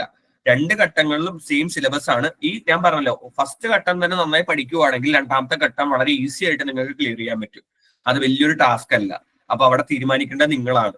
അപ്പൊ ആദ്യത്തെ 2 ഘട്ടങ്ങൾ, ആ 2 ഘട്ടങ്ങൾ കഴിഞ്ഞാൽ നമ്മുടെ കയ്യിലേക്ക് ഒരു കേന്ദ്ര ഗവൺമെന്റ് ജോലിയാണ് കയ്യിലിരിക്കുന്നതെന്ന് മനസ്സിലാക്കിയിരിക്കുക. ഓക്കെ, ഇത് പറഞ്ഞത് മനസ്സിലായോ? അപ്പം എക്സാമിന് 2 ഘട്ടങ്ങളാണ്. ഒരു പ്രിലിമിനറി സ്റ്റേജും ഉണ്ട്, ഒരു മെയിൻസ് സ്റ്റേജും ഉണ്ട്. SSCയുടെ ഭാഷയിൽ ഇതിനെ പറയുന്നത് ടയർ 1, ടയർ 2 എന്നാണ്. ടയർ 1 എന്ന് പറഞ്ഞാൽ ആദ്യഘട്ടം, ടയർ 2 എന്ന് പറഞ്ഞാൽ 2ാമത്തെ ഘട്ടം. ഇംഗ്ലീഷിൽ അതിനെ നമ്മൾ പ്രിലിമിനറി സ്റ്റേജ് എന്നും 2ാമത്തെ ഘട്ടത്തിന് നമ്മൾ മെയിൻസ് സ്റ്റേജ് എന്നും പറയും. ആ 2ാമത്തെ ഘട്ടത്തിൽ നല്ല മാർക്ക് മേടിക്കുവാണെങ്കിൽ നിങ്ങൾക്ക് ജോലി നിങ്ങളുടെ കയ്യിലിരിക്കും. ഇവിടെ രക്ഷിതാക്കളും മുതിർന്നവരും ശ്രദ്ധിക്കേണ്ട ഒരു കാര്യം, 1ാമത്തെ ഘട്ടത്തിന്റെ മാർക്ക് ഒരിക്കലും 2ാമത്തെ ഘട്ടത്തിലേക്ക് ആഡ് ചെയ്യത്തില്ല. പറഞ്ഞത് മനസ്സിലായോ? ഒന്നാമത്തെ ഘട്ടം എന്ന് പറയുന്ന ഘട്ടം ജസ്റ്റ് രണ്ടാമത്തെ ഘട്ടം എഴുതാൻ വേണ്ടി മാത്രമായിട്ടുള്ള ഒരു അഡ്മിഷൻ പ്രോസസ്സാണ്. നമ്മൾ ചില സ്കൂളുകളിൽ പഠിക്കാൻ നേരത്ത് സ്കൂളിലേക്ക് കയറാൻ നേരത്തെ എൻട്രൻസ് ടെസ്റ്റ് എഴുതും. ആ എൻട്രൻസ് ടെസ്റ്റ് എഴുതുന്നത് എന്തിനാ? സ്കൂളിൽ അഡ്മിഷൻ കിട്ടാൻ വേണ്ടി എന്ന് പറയുന്ന പോലെ ഉള്ളൂ. ആദ്യത്തെ ഘട്ടം എന്ന് പറയുന്നത് രണ്ടാമത്തെ ഘട്ടത്തിലേക്കുള്ള ഒരു വാതിലാണ്. അപ്പം ആദ്യത്തെ ഘട്ടം എഴുതി ക്ലിയർ ചെയ്യുകയാണെങ്കിൽ നിങ്ങൾ രണ്ടാമത്തെ ഘട്ടത്തിലേക്ക് വന്നിരിക്കുന്നു. ഇനി നിങ്ങൾ ശ്രദ്ധിക്കേണ്ടത് രണ്ടാമത്തെ ഘട്ടത്തിൽ നിങ്ങൾ എത്രത്തോളം മാർക്ക് മേടിക്കുന്നോ അവിടെയാണ് നിങ്ങൾക്ക് ജോലി ഉറപ്പാവുന്നത്. ഒരിക്കലും ഒന്നാമത്തെ ഘട്ടത്തിന്റെ മാർക്ക് രണ്ടാമത്തെ ഘട്ടത്തിലേക്ക് കൂട്ടത്തില്ല. ക്ലിയർ ആയോ ഞാൻ പറഞ്ഞത്? അപ്പം ആദ്യത്തെ ഘട്ടത്തിലെ മാർക്ക് ഒരിക്കലും രണ്ടാമത്തെ ഘട്ടത്തിലേക്ക് ആഡ് ചെയ്യത്തില്ല. ആദ്യത്തെ ഘട്ടം എന്ന് പറയുന്നത് ജസ്റ്റ് ഒരു എൻട്രി ആണ്, നിങ്ങൾക്ക് കയറാൻ വേണ്ടിയുള്ള ഒരു വാതില്. അത് കയറി കഴിഞ്ഞാൽ രണ്ടാമത്തെ ഘട്ടം എന്ന് പറയുന്നത് മെയിൻ സ്റ്റേജ് ആണ്. ആ മെയിൻ സ്റ്റേജിൽ നിങ്ങൾ എത്രത്തോളം മാർക്ക് മേടിക്കുന്നു അവിടെയാണ് നിങ്ങളുടെ കഴിവ് തെളിയിക്കേണ്ടത്. അവിടെയാണ് നിങ്ങൾ കഴിവ് കാണിക്കേണ്ടത്. അവിടെ നിങ്ങൾ നന്നായിട്ട് പെർഫോം ചെയ്താൽ നിങ്ങളുടെ കയ്യിൽ ഒരു കൊല്ലത്തിനുള്ളിൽ ജോലി ഇരിക്കുന്നതാണ്. ക്ലിയർ ആയോ ഞാൻ പറഞ്ഞത്? അപ്പൊ അടുത്ത ഘട്ടത്തിലേക്ക് പോയിക്കോട്ടെ. ഓക്കെ, അടുത്തതാണ് ഏറ്റവും പ്രധാനം. ഞാൻ ഇത് ഡൗട്ട് ഒക്കെ ഉണ്ടെങ്കിൽ ചോദിക്കാനുള്ള ഒരു അവസരം തരാം. ഞാനൊരു 7:45 വരെ ക്ലാസ് എടുക്കത്തുള്ളൂ. 7:45 7:50. അപ്പം ബാക്കി 10-15 മിനിറ്റ് നിങ്ങൾക്ക് എന്നോട് സംസാരിക്കാം. ആ സമയത്ത് എന്ത് ഡൗട്ട്സ് ഉണ്ടെങ്കിലും ചോദിക്കാം. ഇപ്പം ഡൗട്ട് ഉള്ളവരൊക്കെ ഒന്ന് എഴുതി വെക്കുക. ഓക്കെ, നമ്മൾ അടുത്ത സ്റ്റേജിലേക്ക് പോവാം. കുറച്ചധികം കാര്യങ്ങൾ പറയാനുണ്ട്, അതുകൊണ്ടാണ്. അപ്പൊ ഇത്രയും ഞാൻ ഓരോന്നും പറഞ്ഞ് അവസാനിപ്പിക്കുമ്പോൾ നിങ്ങൾക്ക് എന്തെങ്കിലും കാര്യങ്ങൾ ഇപ്പം ഡൗട്ട് ആയിട്ടുണ്ടെങ്കിൽ, ചെറിയ ഡൗട്ട് ആണെങ്കിൽ ഇപ്പൊ ചോദിക്കാം, അല്ലെങ്കിൽ ഞാൻ മുന്നോട്ട് പോവാണ്. ഓക്കെ, അപ്പം ഞാൻ ഒന്നുകൂടി പറയാം. SSC CGL എന്ന് പറഞ്ഞു കഴിഞ്ഞാല് സെൻട്രൽ ഗവൺമെന്റിന്റെ ഇമ്പോർട്ടന്റ് ആയിട്ടുള്ള പോസ്റ്റുകളിലേക്കുള്ള പരീക്ഷയാണ്. ഡിപ്പാർട്ട്മെന്റുകളിൽ സെക്രട്ടറി, ഓഫീസ് സെക്രട്ടറി പോലുള്ള പോസ്റ്റുകളിലേക്കുള്ള പരീക്ഷയാണ്. ഡിഗ്രിയാണ് പ്രാഥമിക വിദ്യാഭ്യാസമായിട്ട് നമുക്ക് വേണ്ടത്. 50% മാർക്കോടെ പാസ്സാവുക. 4 പ്രധാനപ്പെട്ട സബ്ജക്റ്റുകളിലാണ് നമുക്ക് നോളജ് വേണ്ടത്. ആ 4 maths, reasoning, English, GK. Okay, sorry. അപ്പൊ മാത്സ്, ഇംഗ്ലീഷ്, റീസണിങ്, GK 4 സബ്ജക്റ്റുകളിലും നല്ല നോളജ് ഉണ്ടാവണം. 10ാം തരമാണ് നമുക്ക് വേണ്ടത്. 10ാം ക്ലാസ് ലെവലിൽ നമ്മൾ പഠിച്ചു കഴിഞ്ഞിട്ടുണ്ടെങ്കിൽ നമുക്ക് ഈ പരീക്ഷ വളരെ വൃത്തിയായിട്ട് എഴുതി പാസ്സാവാൻ പറ്റും. ഓക്കെ, ഇത്രയും കാര്യങ്ങൾ മനസ്സിലായോ? പിന്നെ 2 ഘട്ടങ്ങളാണ് ഉള്ളത്. ഒന്നാമത്തെ ഘട്ടം എന്ന് പറയുന്നത് ജസ്റ്റ് നമുക്ക് രണ്ടാമത്തെ ഘട്ടം എഴുതാനുള്ള ഒരു അഡ്മിഷൻ പ്രോസസ്സാണ്. ഒരിക്കലും ഒന്നാമത്തെ ഘട്ടത്തിന്റെ മാർക്ക് രണ്ടാമത്തെ ഘട്ടത്തിൽ ആഡ് ചെയ്യത്തില്ല. രണ്ടാമത്തെ ഘട്ടത്തിൽ എങ്ങനെ പെർഫോം ചെയ്യുന്നു എന്ന് പോലെ ഇരിക്കും നിങ്ങൾക്ക് ഒരു ജോലി നിങ്ങളുടെ കയ്യിലേക്ക് വരാൻ. കൃത്യം 1 കൊല്ലം എടുക്കുന്ന പ്രോസസ്സാണ്. ഇപ്പൊ നിങ്ങൾ ഈ കൊല്ലം പ്രിപ്പയർ ചെയ്ത് കഴിഞ്ഞാൽ 2025 അവസാനം 2026 ആവുമ്പോഴേക്കും ഒരു 1-1.5 കൊല്ലം ആവുമ്പോഴേക്കും നിങ്ങളുടെ കയ്യിലേക്ക് ഒരു കേന്ദ്ര ഗവൺമെന്റ് ജോലി കയ്യിലിരിക്കും. ഇനി അടുത്തത് ബെനിഫിറ്റ് ആണ്. ഇപ്പൊ എല്ലാവരും മനസ്സിലാക്കുന്നത് 8ാമത്തെ പേ കമ്മീഷൻ കേന്ദ്ര ഗവൺമെന്റ് കൊണ്ടുവന്നു. എങ്ങനെ നോക്കിയാലും സ്റ്റാർട്ടിംഗ് സാലറി 60,000 രൂപയാണ്. 60,000 രൂപ മുതൽ റിട്ടയർമെന്റ് ആവുന്ന സമയമാകുമ്പോൾ 2 ലക്ഷം രൂപ വരെ നിങ്ങളുടെ സാലറി വരും. അപ്പൊ ആലോചിക്കുക, 60,000 രൂപ സാലറി ഒരു 25-26 വയസ്സിനുള്ളിലാണ് നമുക്ക് കിട്ടുന്നത്. കൃത്യമായിട്ട് പഠിക്കുകയാണെങ്കിൽ നമ്മൾ റിട്ടയർ ആവുന്ന ടൈം ആവുമ്പോൾ നമ്മളൊരു IAS ലെവൽ ഓഫീസർ ആയിട്ടുണ്ടാവും. ഞാൻ പറഞ്ഞല്ലോ, SSCയുടെ ഒരു പ്രത്യേകത അതാ. പ്രൊമോഷൻ കിട്ടി നിങ്ങൾക്ക് ഒരു IAS ഓഫീസർ ആവാൻ പറ്റും. 2 ലക്ഷം 3 ലക്ഷം രൂപ വരെ നിങ്ങളുടെ സാലറി വരാനായിട്ടുള്ള സാധ്യതയുണ്ട്. അപ്പം പിന്നെ എല്ലാ ബെനിഫിറ്റും, ഇപ്പൊ ഒരു ഉദാഹരണം പറയുകയാണെങ്കിൽ നിങ്ങൾ ബാംഗ്ലൂരാണ് നിങ്ങളെ പോസ്റ്റ് ചെയ്തിരിക്കുന്നതെന്ന് വിചാരിക്കുക. അവിടെ നിങ്ങൾ വീട് എടുത്തു, അപ്പൊ ക്വാർട്ടേഴ്സ് കിട്ടിയില്ല, നിങ്ങൾക്ക് വീട് എടുക്കേണ്ടി വന്നു. നമുക്കറിയാം ബാംഗ്ലൂർ റെന്റ് ഒക്കെ ഉണ്ട് അല്ലെ, ഭയങ്കര റെന്റ് ആണ്. അപ്പം HRA കിട്ടും, ഹൗസ് റെന്റ് അലവൻസ്. അപ്പൊ നിങ്ങളുടെ സിറ്റി ഭയങ്കര കോസ്റ്റ്ലി സിറ്റി ആണെങ്കിൽ ആ സിറ്റിയിൽ താമസിക്കേണ്ട റെന്റ് കേന്ദ്ര ഗവൺമെന്റ് നിങ്ങൾക്ക് തരും. അപ്പൊ ആ റെന്റിന് പൈസ നമ്മുടെ കയ്യിൽ നിന്ന് പോകില്ല. Petrol allowance, news paper allowance, phone allowance എന്നുള്ള പലതരത്തിലുള്ള അലവൻസുകൾ എല്ലാം കൂടിയും കൂട്ടിയിട്ടാണ് നമുക്ക് ഈ ശമ്പളം കിട്ടുന്നത്. അപ്പൊ നിങ്ങൾ മനസ്സിലാക്കുക, ശമ്പളത്തിന് പുറമെ ഒരുപാട് അലവൻസ് ഉണ്ട്. അപ്പൊ നമ്മുടെ ശമ്പളം ഭദ്രമാണ്. ഇനി കല്യാണം കഴിഞ്ഞ് കുട്ടിയൊക്കെ ഉണ്ടായി കഴിഞ്ഞാൽ കുട്ടിയെ പഠിപ്പിക്കേണ്ട കാര്യം നിങ്ങൾ ടെൻഷൻ അടിക്കേണ്ട. ഏത് കേന്ദ്ര വിദ്യാലയത്തിൽ അഡ്മിഷൻ. അപ്പം ഇങ്ങനെ ഒരുപാട് പോസിബിലിറ്റി ഉള്ള ഒരു ജോബാണ്. എന്ന് പറഞ്ഞാൽ നമുക്ക് കിട്ടുന്ന ശമ്പളം നമ്മുടെ കയ്യിൽ സേഫ് ആണ്. അപ്പം ഇനി നമ്മൾ ചെയ്യേണ്ട ഒരു കാര്യം, ഒരു മിനിറ്റ്, എനിക്കൊരു നന്നായിട്ട് കോൾഡ് ഉണ്ട്, അതുകൊണ്ടാണ് ഇടയ്ക്കിടയ്ക്ക് ബ്രേക്ക് ആവുന്നത്.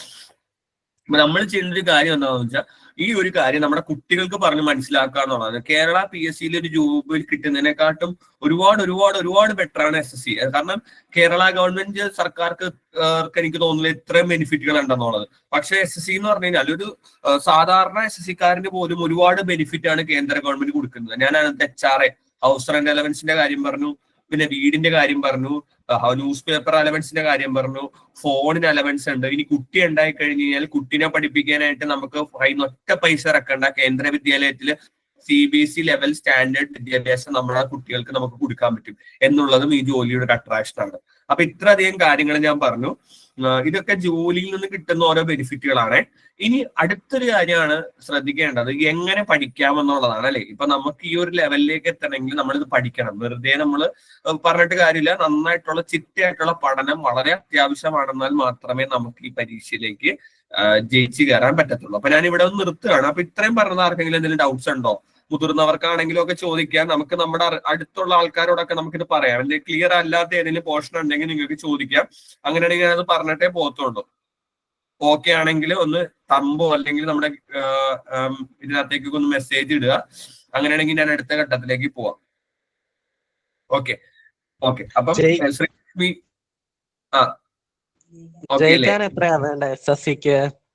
അത് പറയാം. അതിനകത്തേക്കാണ് വരുന്നത്. നല്ലൊരു ക്വസ്റ്റ്യൻ ആണ് കേട്ടോ ചോദിച്ചത്. മോന്റെ പേരെന്താ? അർജുൻ. അർജുൻ ഇപ്പൊ എന്താ ചെയ്യണേ? ഞാൻ +1 +1. ഓക്കെ അർജുൻ നല്ലൊരു ചോദ്യം ചോദിച്ചു. SSCക്ക് ജയിക്കാനായിട്ട് എത്ര മാർക്ക് വേണം? SSCയുടെ കട്ട് ഓഫ് വളരെ കൂടുതലാണ്. കാരണം ഞാൻ പറഞ്ഞ എക്സാം അത്ര ടഫ് അല്ല, അതുകൊണ്ട് തന്നെ കട്ട് ഓഫ് വളരെ കൂടുതലാണ്. ഞാൻ 2 രീതി പറഞ്ഞുതരാം. ആദ്യത്തെ പ്രാഥമിക ഘട്ടം വരുന്നത് മൊത്തം മാർക്ക് എല്ലാവരും ഒന്ന് ശ്രദ്ധിക്കുക. മൊത്തം മാർക്ക് വരുന്നത് 200 ആണ്. 200-ൽ 150 മാർക്ക് ജനറൽ കട്ട് ഓഫ് ആണ്. ജനറൽ കട്ട് ഓഫ് എന്ന് പറഞ്ഞാൽ അറിയാലോ, റിസർവേഷൻ ഒന്നും ഇല്ലാത്തവര്. അപ്പം OBC ആണെങ്കിൽ നമുക്കൊരു 147, 146 വേണം. SC/ST ആണെങ്കിൽ 120, 25. അപ്പൊ SC/STക്ക് കുറച്ച് കട്ട് ഓഫ് ബാക്കിയുള്ളവരെക്കാട്ടും കുറവാണ്. OBCയും ജനറലും തമ്മിൽ വലിയ വ്യത്യാസമൊന്നുമില്ല. ആ പ്രാഥമിക ഘട്ടം. രണ്ടാമത്തെ ഘട്ടം വരുന്നത് 400-ലാണ് ടോട്ടൽ മാർക്ക്. 400-ൽ എങ്ങനെ പോയാലും നമുക്ക് ജോലി കിട്ടണമെങ്കിൽ ഒരു 330, 340 മാർക്ക് വേണം. ഇത് ഞാൻ കാരണം നിങ്ങൾ ആലോചിക്കുന്നുണ്ടാവും വലിയ മാർക്ക് വേണമല്ലോ. കാരണം വലിയ മാർക്ക് വേണ്ട കാര്യം എന്താണെന്ന് വെച്ചാൽ ഈ പരീക്ഷ ഈസിയാണ്. കൃത്യമായിട്ട് പഠിക്കുന്ന ഒരാൾക്ക് ഇത് വലിയ ടഫ് അല്ല. ഇതിന്റെ ക്വസ്റ്റ്യൻ സ്റ്റാൻഡേർഡ് ഒക്കെ വളരെ ലോ ലെവലാണ്. അപ്പൊ അതുകൊണ്ട് തന്നെയാണ് ഇത്രയും വലിയ കട്ട് ഓഫ് വെച്ചിരിക്കുന്നത്. അർജുൻ കിട്ടിയായിരുന്നു ഞാൻ പറഞ്ഞത്. അപ്പൊ ആദ്യത്തെ ലെവൽ പാസ്സാവണമെങ്കിൽ 200-ൽ ഒരു 150 മാർക്ക് വേണം. രണ്ടാമത്തെ ലെവൽ വരുന്നത് 400-ലാണ്. അതിനാൽ നമുക്ക് പാസ്സാവണമെങ്കിൽ ഏകദേശം 320, 330 ആ റേഞ്ചിൽ മാർക്ക് വേണം. ക്ലിയർ ആയോ? ക്ലിയർ ആയി. Thank U. Okay welcome. അപ്പൊ അടുത്ത ഘട്ടത്തിലേക്ക് പോവാണേ. അപ്പൊ എന്തെങ്കിലും ഡൗട്ട്സ് ഉണ്ടെങ്കിൽ ഒന്ന് എഴുതി വെക്കുക. ഇനി എങ്ങനെയാണ് പഠനം എന്നുള്ളതാണ് അല്ലെ നമ്മൾ അതിനകത്തേക്ക് വരിക. ആദ്യം ഒരു കാര്യം നമ്മൾ മനസ്സിലാക്കേണ്ടത്, എല്ലാവരും മനസ്സിലാക്കുന്ന ഒരു കാര്യം, ഇന്ത്യയിൽ ഒരു നല്ല ജോലി കിട്ടുക എന്നുള്ളത് ഭയങ്കര പ്രശ്നമായിട്ടുള്ള കാര്യമാണ്. കാരണം ഇന്ത്യയിൽ അതുപോലെ തന്നെ പോപ്പുലേഷൻ ഉള്ള രാജ്യമാണ്. നമ്മൾ ലോകത്ത് ഏറ്റവും കൂടുതൽ ജനസാന്ദ്രത ഉള്ള രാജ്യം നമ്മുടെയാണ്. ഇപ്പം പണ്ട് ചൈനയായിരുന്നു, നമ്മൾ ചൈനയെ കടത്തി വിട്ടി. ഇപ്പം ഈ അടുത്തുള്ള ഐക്യരാഷ്ട്രസഭയുടെ തന്നെ ഡാറ്റ വന്നിട്ടുണ്ട്, ഇന്ത്യയാണ് ലോകത്തിലെ ഏറ്റവും പോപ്പുലസ് ആയിട്ടുള്ള രാജ്യം. അപ്പം അങ്ങനെ ഇരിക്കുമ്പോൾ നമുക്കറിയാം നമ്മുടെ ഇവിടെ വിഭവങ്ങളും കുറവാണ്. വിഭവങ്ങൾ എന്ന് പറയുമ്പോൾ റിസോഴ്സുകൾ എന്ന് പറയും. ഒന്നുകൂടിയും പറയുകയാണെങ്കിൽ ഭക്ഷണം, വെള്ളം, വസ്ത്രം, ഇങ്ങനെയുള്ള സാധനങ്ങളാണ് ഒരു വ്യക്തിക്ക് വേണ്ടത് അല്ലെ. ശരിക്കും ഒരു മനുഷ്യജീവിതം തുടങ്ങുന്നത്, മനുഷ്യൻ ജീവിക്കുന്ന തന്നെ നമ്മൾ പറയും ഫുഡ്, ഷെൽട്ടർ, വാട്ടർ എന്ന് പറയും. ഭക്ഷണം, താമസം, ജലം. ഈ 3 കാര്യങ്ങൾ വളരെ പ്രധാനപ്പെട്ടതാണ് ഒരു മനുഷ്യന്റെ ജീവിതത്തിനെ മുന്നോട്ട് കൊണ്ടുപോകാൻ. അപ്പോൾ നമുക്കറിയാം ഇതിനു വേണ്ടി തന്നെയാണ് നമ്മൾ ജോലി ചെയ്യുന്നതും പഠിക്കുന്നതും എല്ലാം. ശരിക്കും പറഞ്ഞാൽ സിമ്പിളി പറയുവാണെങ്കിൽ വിദ്യാഭ്യാസം കൊണ്ട് അറിവ് മാത്രമല്ല നമ്മുടെ ദൈനംദിന ജീവിതം കൂടി മുന്നോട്ട് കൊണ്ടുപോകാനാണ്. അപ്പൊ ഞാൻ ഇത് പറയാൻ കാരണം, ഞാൻ എന്റെ ഇൻസ്റ്റിറ്റ്യൂട്ടിലെ പിള്ളേരെ പഠിപ്പിക്കുമ്പോഴും പറയുന്ന ഒരു കാര്യം അതാണ്. അപ്പം വിഭവങ്ങൾ കുറവായിട്ടുള്ള രാജ്യമാണ് നമ്മുടേത്. കാരണം നമുക്ക് എല്ലാവർക്കും എല്ലാം എത്തിക്കാൻ പറ്റത്തില്ല. അതുകൊണ്ട് തന്നെയാണ് കോമ്പറ്റീഷൻ വളരെ കൂടുതൽ. ഇപ്പൊ നമ്മൾ തന്നെ ശ്രദ്ധിക്കുക, ഇപ്പം കീം എഴുതുന്ന വിദ്യാർത്ഥികളുണ്ട്, നീറ്റ് എഴുതുന്നവരുണ്ട്, JEE എന്ന് പറയുന്ന പരീക്ഷയുണ്ട് IIT-യിലേക്ക്. നമ്മുടെ സ്മൈലിനൊക്കെ ഒരുപാട് വിദ്യാർത്ഥികൾ അത് എഴുതിയിട്ടുണ്ട്. പക്ഷെ പാസ് പെർസെന്റേജ് ജയിക്കുന്നവരുടെ എണ്ണം വളരെ വിരളമാണ്. എന്തുകൊണ്ടാണത്? കുറച്ച് സീറ്റേ ഉള്ളൂ. എന്തുകൊണ്ടാണ് കേന്ദ്ര ഗവൺമെന്റ് കുറച്ച് സീറ്റ് വെക്കുന്നത്? കാരണം എല്ലാവർക്കും എന്നാൽ സീറ്റിന്റെ എണ്ണം കൂട്ടിക്കൂട്ടെ. എപ്പോഴും പറയുന്നതാണ് സീറ്റിന്റെ എണ്ണം കൂട്ടണം. പാർലമെന്റിലെ പ്രതിപക്ഷ നേതാക്കൾ അടക്കം അത് ഉന്നയിക്കാറുള്ള കാര്യങ്ങളാണ്. എന്തുകൊണ്ട് സീറ്റ് കൂട്ടുന്നില്ല? ഇനി നാളെ കോൺഗ്രസ് ഭരിച്ചാലും ഇത് തന്നെയാണ് അവസ്ഥ. അല്ലാതെ ഇത് പൊളിറ്റിക്സ് പറയുന്നതല്ല.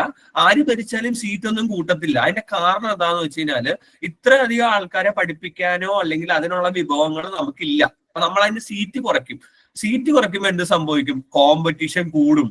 ഭയങ്കര കോമ്പറ്റീഷൻ വരും അല്ലെ. ഞാൻ പറഞ്ഞത് സത്യമല്ലേ? സീറ്റ് കുറയ്ക്കുമോ കോമ്പറ്റീഷൻ കൂടുന്നു. കോമ്പറ്റീഷൻ കൂടുമ്പോൾ എന്ത് സംഭവിക്കുന്നു? പിള്ളേരുടെ ഇടയിൽ ഒരുമാതിരി മാനസിക ടെൻഷൻ, സമ്മർദ്ദങ്ങൾ വരുന്നു. ഇത് പിൽക്കാലത്ത് വേറെ കാര്യങ്ങളിലേക്ക് പോകും.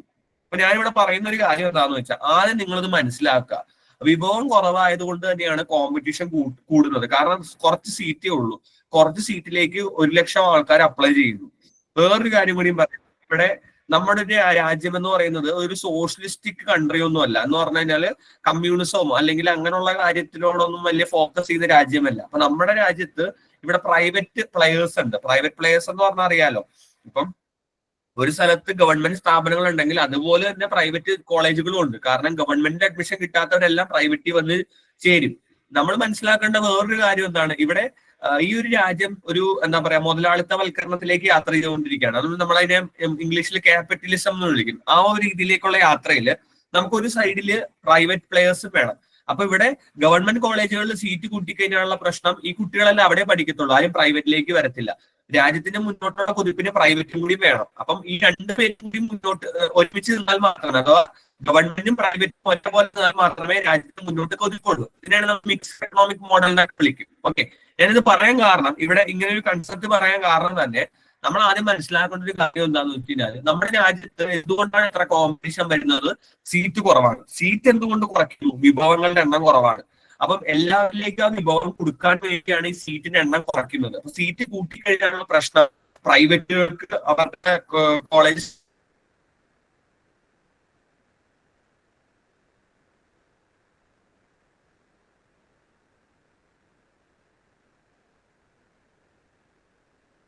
എന്താണെന്നറിയാം, അധികം ആൾക്കാരെ കയറ്റി അതിനുള്ള ശമ്പളം കൊടുക്കാനായിട്ടുള്ള വരുമാന മാർഗം നമുക്കില്ല. അപ്പൊ അതുകൊണ്ട് നമ്മൾ കുറച്ച് സീറ്റ് വെക്കുന്നു. എന്നിട്ട് എന്ത് ചെയ്യുന്നു? കോമ്പറ്റീഷൻ ടഫ് ആക്കുന്നു. ഈ കുറച്ച് സീറ്റിലേക്ക് അതിനകത്ത് ഒരാളായി എങ്ങനെ നമുക്ക് മാറാം എന്നുള്ളതാണ് അടുത്ത നമ്മുടെ ചിന്ത. അപ്പൊ നമ്മളെല്ലാവരും ശ്രദ്ധിക്കേണ്ട ഒരു കാര്യം എന്താന്ന് വെച്ച് കഴിഞ്ഞാല്, എങ്ങനെ നമുക്ക് ഇതിന്റെ പാർട്ടായി മാറാം എന്നുള്ളതാണ് അടുത്ത് ഞാൻ പറയാൻ പോകുന്നത്. അപ്പം നമ്മളിവിടെ ചെയ്യേണ്ട രണ്ട് പ്രധാനപ്പെട്ട കാര്യങ്ങൾ എന്താന്ന് വെച്ച് കഴിഞ്ഞാല്, നല്ല രീതിയിലുള്ള പ്രിപ്പറേഷൻ കഴിഞ്ഞാല് എക്സാമിന് നമ്മൾ പ്രിപ്പയർ ചെയ്യുമ്പം നന്നായിട്ട് പഠിക്കുക എന്നുള്ളതാണ് ഏറ്റവും പ്രധാനപ്പെട്ട ഒന്ന്. അപ്പം നന്നായി പഠിക്കുക എന്ന് പറഞ്ഞാൽ ഒരു ബുക്ക് മേടിച്ച് നമ്മൾ എന്താണ്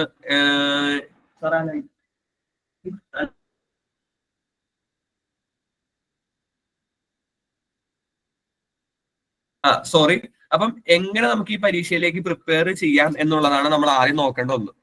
അപ്പം സത്യത്തില് എനിക്കിപ്പോ നിങ്ങളോട് പറയാം, ആ ബുക്ക് മേടിക്കുക, ഈ ബുക്ക് മേടിക്കുക എന്നുള്ളതാണ്. നിങ്ങൾ ആദ്യം ബുക്കൊന്നും മേടിക്കരുത്. ഇത് കേൾക്കുന്ന ആൾക്കാരും നമ്മുടെ കുട്ടികൾക്ക് പറഞ്ഞു കൊടുക്കേണ്ടത്, എല്ലാ പരീക്ഷകൾക്കും, ലോകത്തെ എല്ലാ പരീക്ഷകളും, ഏത് പരീക്ഷ ഒരാൾക്ക് എഴുതി പാസ്സാവാം. ശരിക്കും ആ കാര്യമൊക്കെ ഞാൻ ഈ അടുത്താണ് മനസ്സിലാക്കുന്നത്.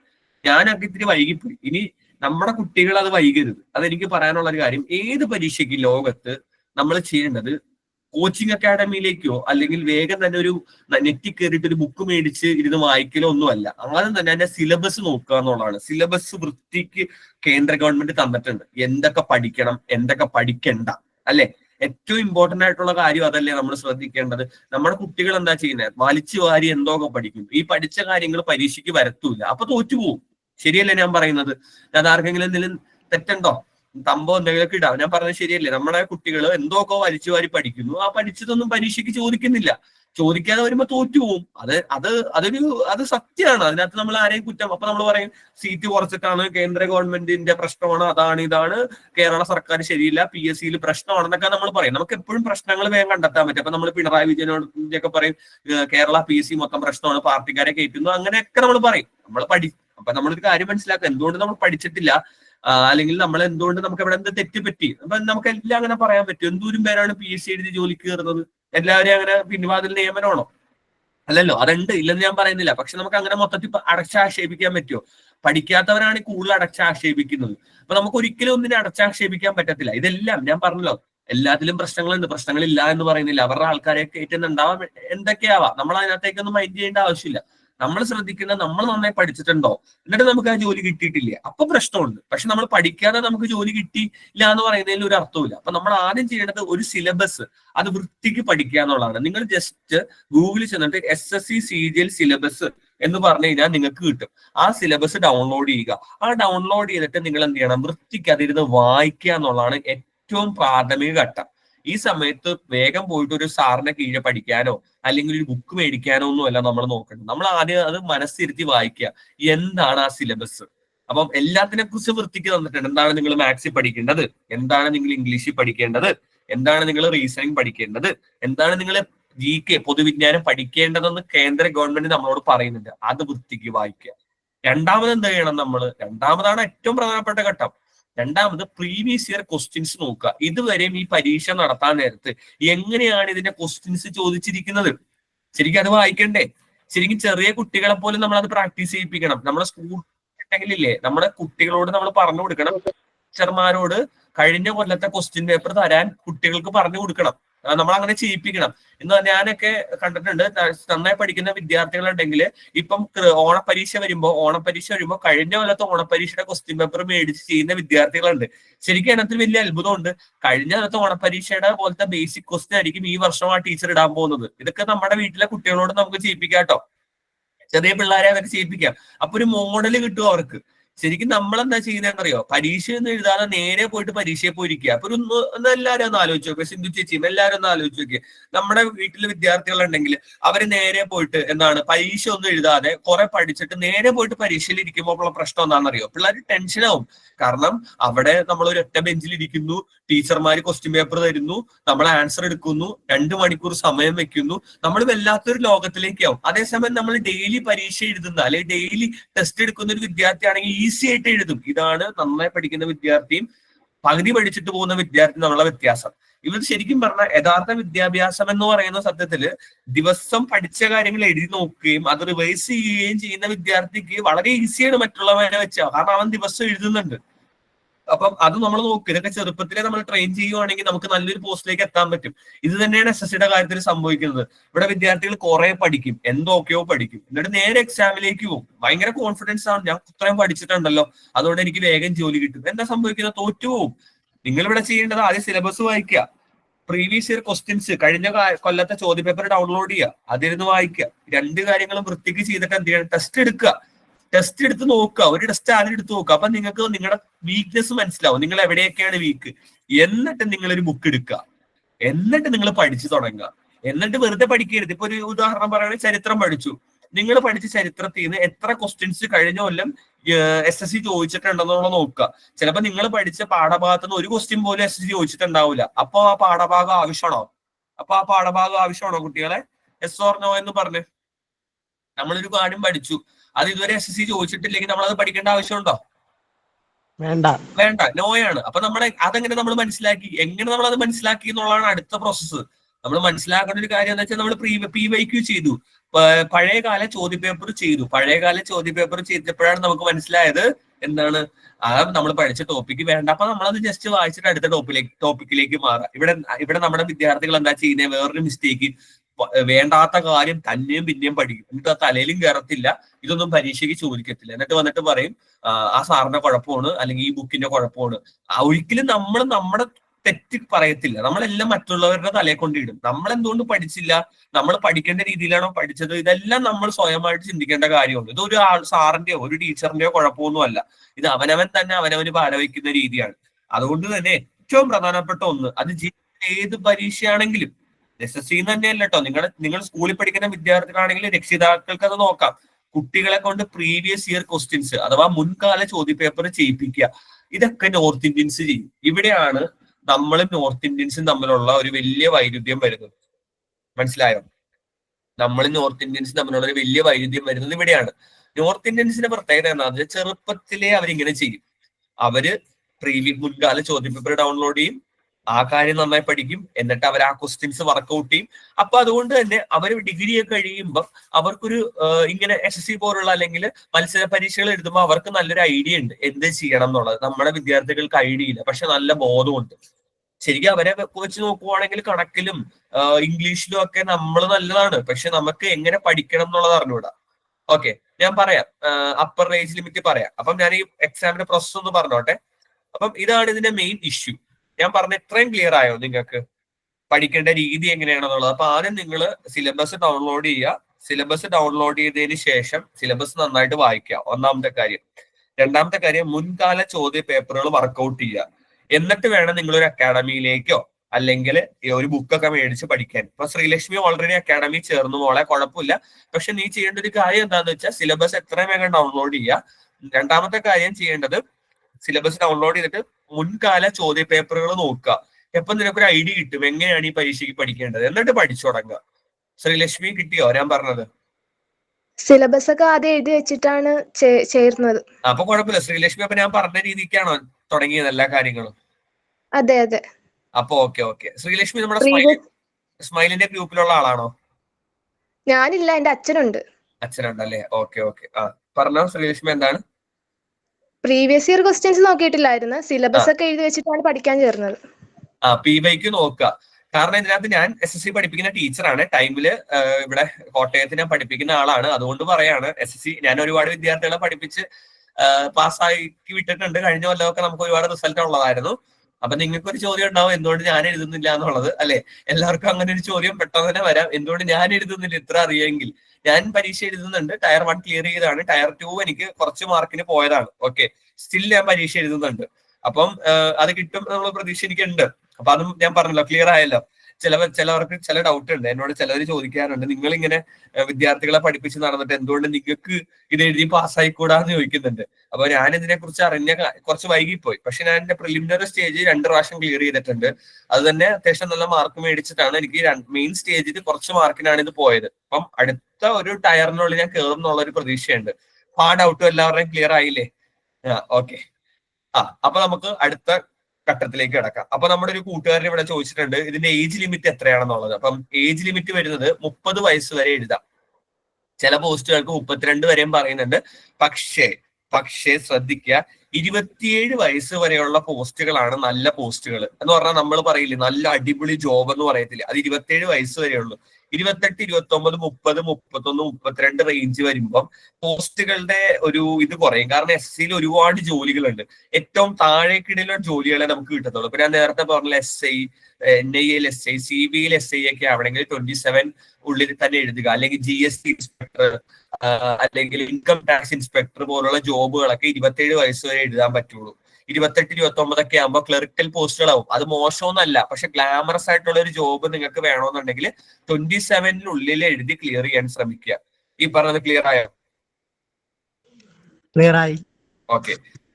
അപ്പം ഇത്രയാണ് എനിക്ക് ആദ്യത്തെ ഘട്ടം.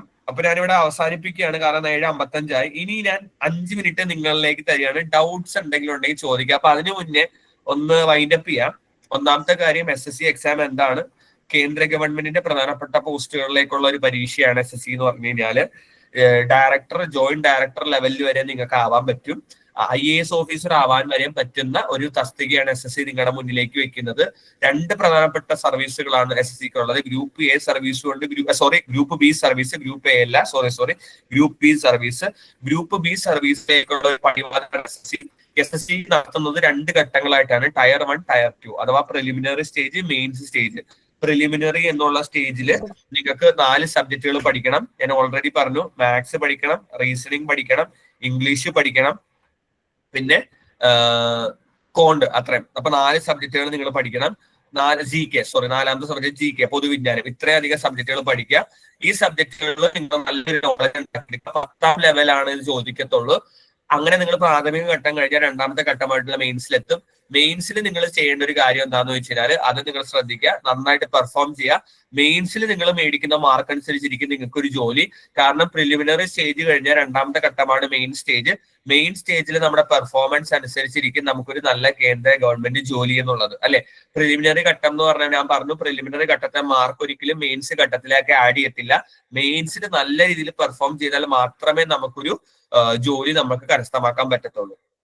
അടുത്തതാണ് ഏറ്റവും പ്രധാനപ്പെട്ടത്, എങ്ങനെ പഠിക്കണം. ആദ്യം തന്നെ ഞാൻ പറഞ്ഞു, സിലബസ് ഡൗൺലോഡ് ചെയ്യുക.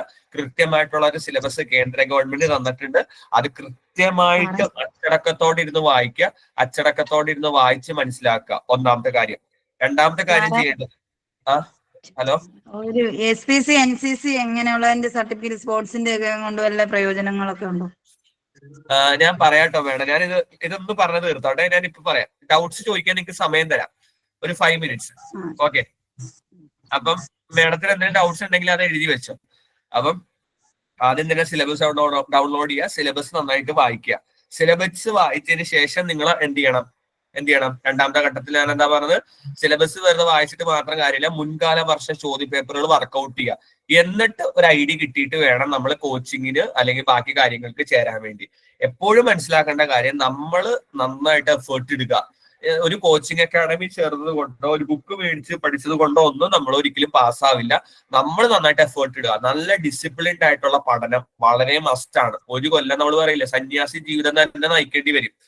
അധികം ഇന്ററാക്ഷൻ ഒന്നും ഇല്ലാതെ കൃത്യമായിട്ടുള്ള പഠനം. ഞാൻ ശരിക്കും പറഞ്ഞാൽ സ്മൈലിലൊക്കെ വന്നു കഴിഞ്ഞ് കഴിഞ്ഞാൽ അതിന് ഒരുപാട് ഗുണങ്ങളുണ്ട്. ഗുരുദേവന്റെ കൃതികളൊക്കെ നമുക്ക് പഠിക്കും. ഇതിന്റെ ഇടയിൽ നമുക്ക് ചെയ്യാൻ പറ്റുന്ന ഒരു കാര്യമാണ്, കൃതികളൊക്കെ പഠിക്കുന്നത്, രാവിലെ എണീക്കാം, സ്മൈൽ സാധനയിലെ ക്ലാസ്സുകൾ കേൾക്കാം. അതൊക്കെ ഒരു ബ്രെയിനിന് തന്നെ ഉത്തേജനമായിരിക്കും. എന്നിട്ട് നിങ്ങൾ പഠിക്കാൻ ശ്രമിക്കുക. മെഡിറ്റേഷൻ ചെയ്യാനും, അല്ലെങ്കിൽ ഇപ്പം അനീഷ് സാറിന്റെ ക്ലാസ്സുകളും അല്ലെങ്കിൽ നമ്മുടെ ആചാര്യന്മാരുടെ ക്ലാസ്സുകളും ധന്യ ടീച്ചറിന്റെ ക്ലാസ്സുകളൊക്കെ നിങ്ങൾക്ക് ഇതിന് ഹെൽപ്പ് ചെയ്യും. കാരണം ഇതിന്റെ ഇടയിൽ ആത്മീയതയും കൂടി വളർത്തിയെടുക്കുക എന്നുള്ളത് ഇമ്പോർട്ടന്റ് ആണ്. കാരണം അതും കൂടി വിടരുത്. ഗുരുദേവന്റെ കൃതികളൊക്കെ കേട്ട് അതിലൂടെ നിങ്ങൾ പഠനവും കൂടി രസകരമാക്കി കഴിഞ്ഞു കഴിഞ്ഞാൽ നിങ്ങൾക്ക് നല്ലൊരു ജോബ് നിങ്ങളുടെ കയ്യിലിരിക്കും. പിന്നെ എപ്പോഴും വേണ്ടത് സെൽഫ് ബിലീഫാണ്. സ്വന്തമായിട്ട് വിശ്വസിക്കുക. ഒരിക്കലും നാട്ടുകാർ പറയുന്നതോ ബന്ധുക്കൾ പറയുന്നതോ ഒന്നും മനസ്സിലേക്ക് എടുക്കരുത്. നമ്മൾ നമുക്ക് വേണ്ടി പ്രവർത്തിക്കുക എന്നുള്ളതാണ്. നമ്മൾ ശരിക്കും നന്നായിട്ട് വർക്ക് ചെയ്താൽ നമുക്ക് കിട്ടും, നമുക്ക് കിട്ടാതിരിക്കില്ല. ഈ പ്രപഞ്ചവും ഭൂമിയും എല്ലാം നിങ്ങളുടെ കൂടെ തന്നെ നിൽക്കും. പക്ഷെ നിങ്ങൾ അതുപോലെ വർക്ക് ചെയ്യുക. ഒരിക്കലും മടി വരരുത്. ഇത് നമുക്ക് വേണ്ടിയാണെന്ന് കരുതുക.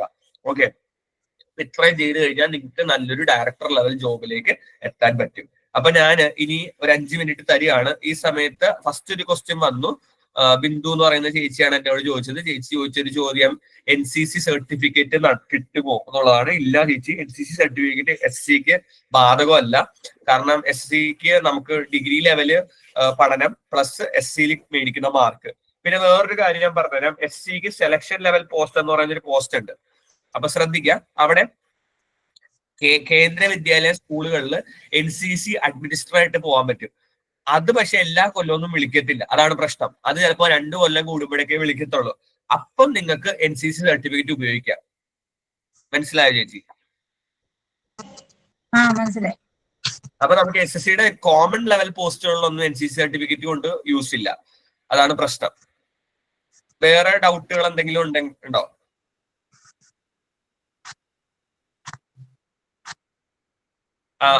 പാരന്റ്സിനോ അല്ലെങ്കിൽ മുതിർന്നവർക്കോ ഒക്കെ ചോദിക്കാം. നിങ്ങൾക്ക് ഞാൻ പറഞ്ഞല്ലോ, ഇത് നമുക്ക് ബാക്കിയുള്ളവർക്ക് പറഞ്ഞു കൊടുക്കാം. SC PYQ Google SSC Greeshma SC PYQ ഗൂഗിളിൽ അവൈലബിൾ ആണ് മോളെ. അല്ലെങ്കിൽ മറ്റേ ആ ഗ്രൂപ്പിലുണ്ടോ how to clear SSC CGL exam? ഞാൻ അല്ലെങ്കിൽ ആ ഗ്രൂപ്പിലേക്ക് PYQ ഇട്ട് തരാം. ആ ഗ്രൂപ്പിലുണ്ടോ? നമ്മുടെ സ്മൈലിന്റെ ഏതെങ്കിലും ഗ്രൂപ്പുകളിലൊക്കെ ഉണ്ടോ? ഉള്ള ആളാണോ? ഞാൻ അല്ലെങ്കിൽ ലിങ്ക് ഞാൻ ആ വഴി തരാം. അപ്പൊ ഞാൻ അതിനകത്തേക്ക് ഇട്ട് തരാം. ശ്രീലക്ഷ്മി ഉണ്ടോ? ഹൗ ടു ക്ലിയർ SSC എന്ന് പറയുന്ന നമുക്കൊരു സ്മൈലിന്റെ ഒരു ഗ്രൂപ്പ് ഉണ്ടാക്കിയിട്ടുണ്ട്. അതിനകത്തുണ്ടെങ്കിൽ ഞാൻ PYQ ഇട്ട് തരാം. PYQ അങ്ങനെ ചെയ്യാൻ പറ്റും. വേറെ എന്തെങ്കിലും ഡൗട്ട്സ് ഉണ്ടോ സാറേ? ആ, ഈ NCC സർട്ടിഫിക്കറ്റ് ഫിസിക്കൽ ഉള്ള പോസ്റ്റിൽ ആഡ് ചെയ്യാൻ പറ്റത്തില്ലേ? അതാ ഞാൻ പറഞ്ഞത്. ഈ NCC സർട്ടിഫിക്കറ്റ് നമുക്ക് എല്ലാ പോസ്റ്റുകൾക്കും ഇല്ല. കോമൺ പോസ്റ്റുകൾക്ക് ഇല്ല. ചില പോസ്റ്റുകൾക്കേ ഉള്ളൂ. അതും പക്ഷെ എല്ലാ കൊല്ലം വിളിക്കണം എന്നില്ല ശ്രീലക്ഷ്മി.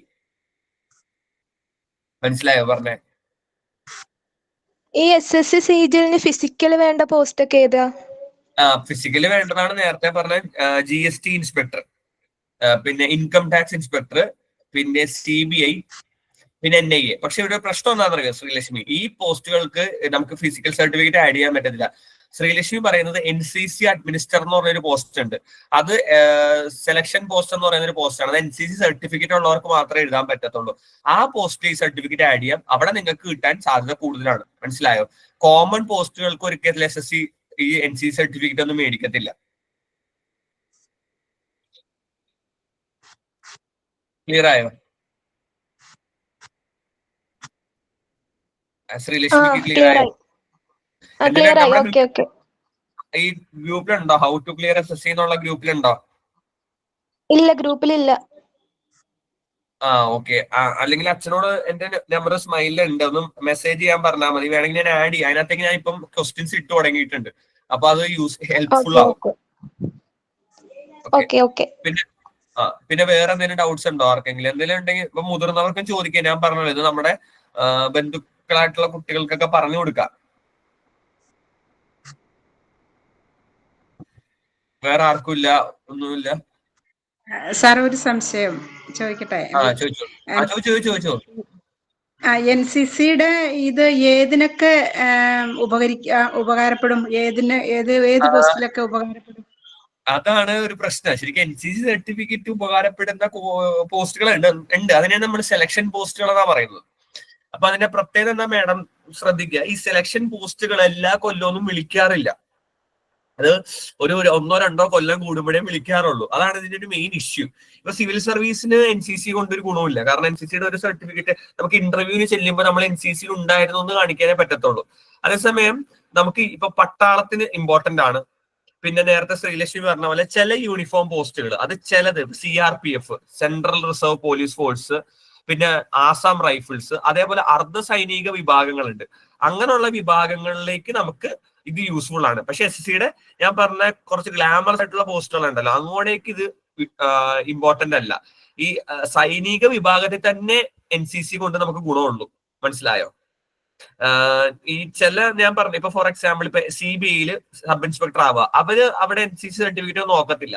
അതേസമയം നിങ്ങൾക്ക് ഇപ്പം കമ്പൈൻഡ് ഡിഫൻസ് സർവീസ് എക്സാം എന്ന് പറഞ്ഞൊരു പരീക്ഷയുണ്ട്. അത് മിലിറ്ററി ലെവലിൽ നല്ലൊരു ഓഫീസർ ആവാൻ വേണ്ടിയാ, മേജറിലൊക്കെ ആയിട്ട് നമുക്ക് കയറാൻ പറ്റും. CDS എന്ന് പറയും. ആ പരീക്ഷ എഴുതാൻ നേരത്തെ നമുക്ക് NCC സർട്ടിഫിക്കറ്റ് ഹെൽപ്പ് ചെയ്യും. മനസ്സിലായോ മാഡം?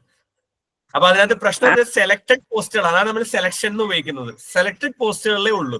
അത് ഈ സെലക്ടഡ് പോസ്റ്റുകൾ എന്ന് പറയുമ്പോൾ ശ്രദ്ധിക്കേണ്ട ഒരു കാര്യം എന്താണെന്നറിയോ, ഭൂരിഭാഗവും അത് പ്രയോജനപ്പെടുന്നത് മിലിറ്ററി തന്നെയാണ്. അതാണ് അതിന്റെ വേറൊരു പ്രത്യേകത. കാരണം ഇവരങ്ങനെയാണല്ലോ പഠിക്കുന്നത്, ഈ മിലിറ്ററി ഡിസിപ്ലിനിലൂടെയാണല്ലോ കുട്ടികൾ വരുന്നത്.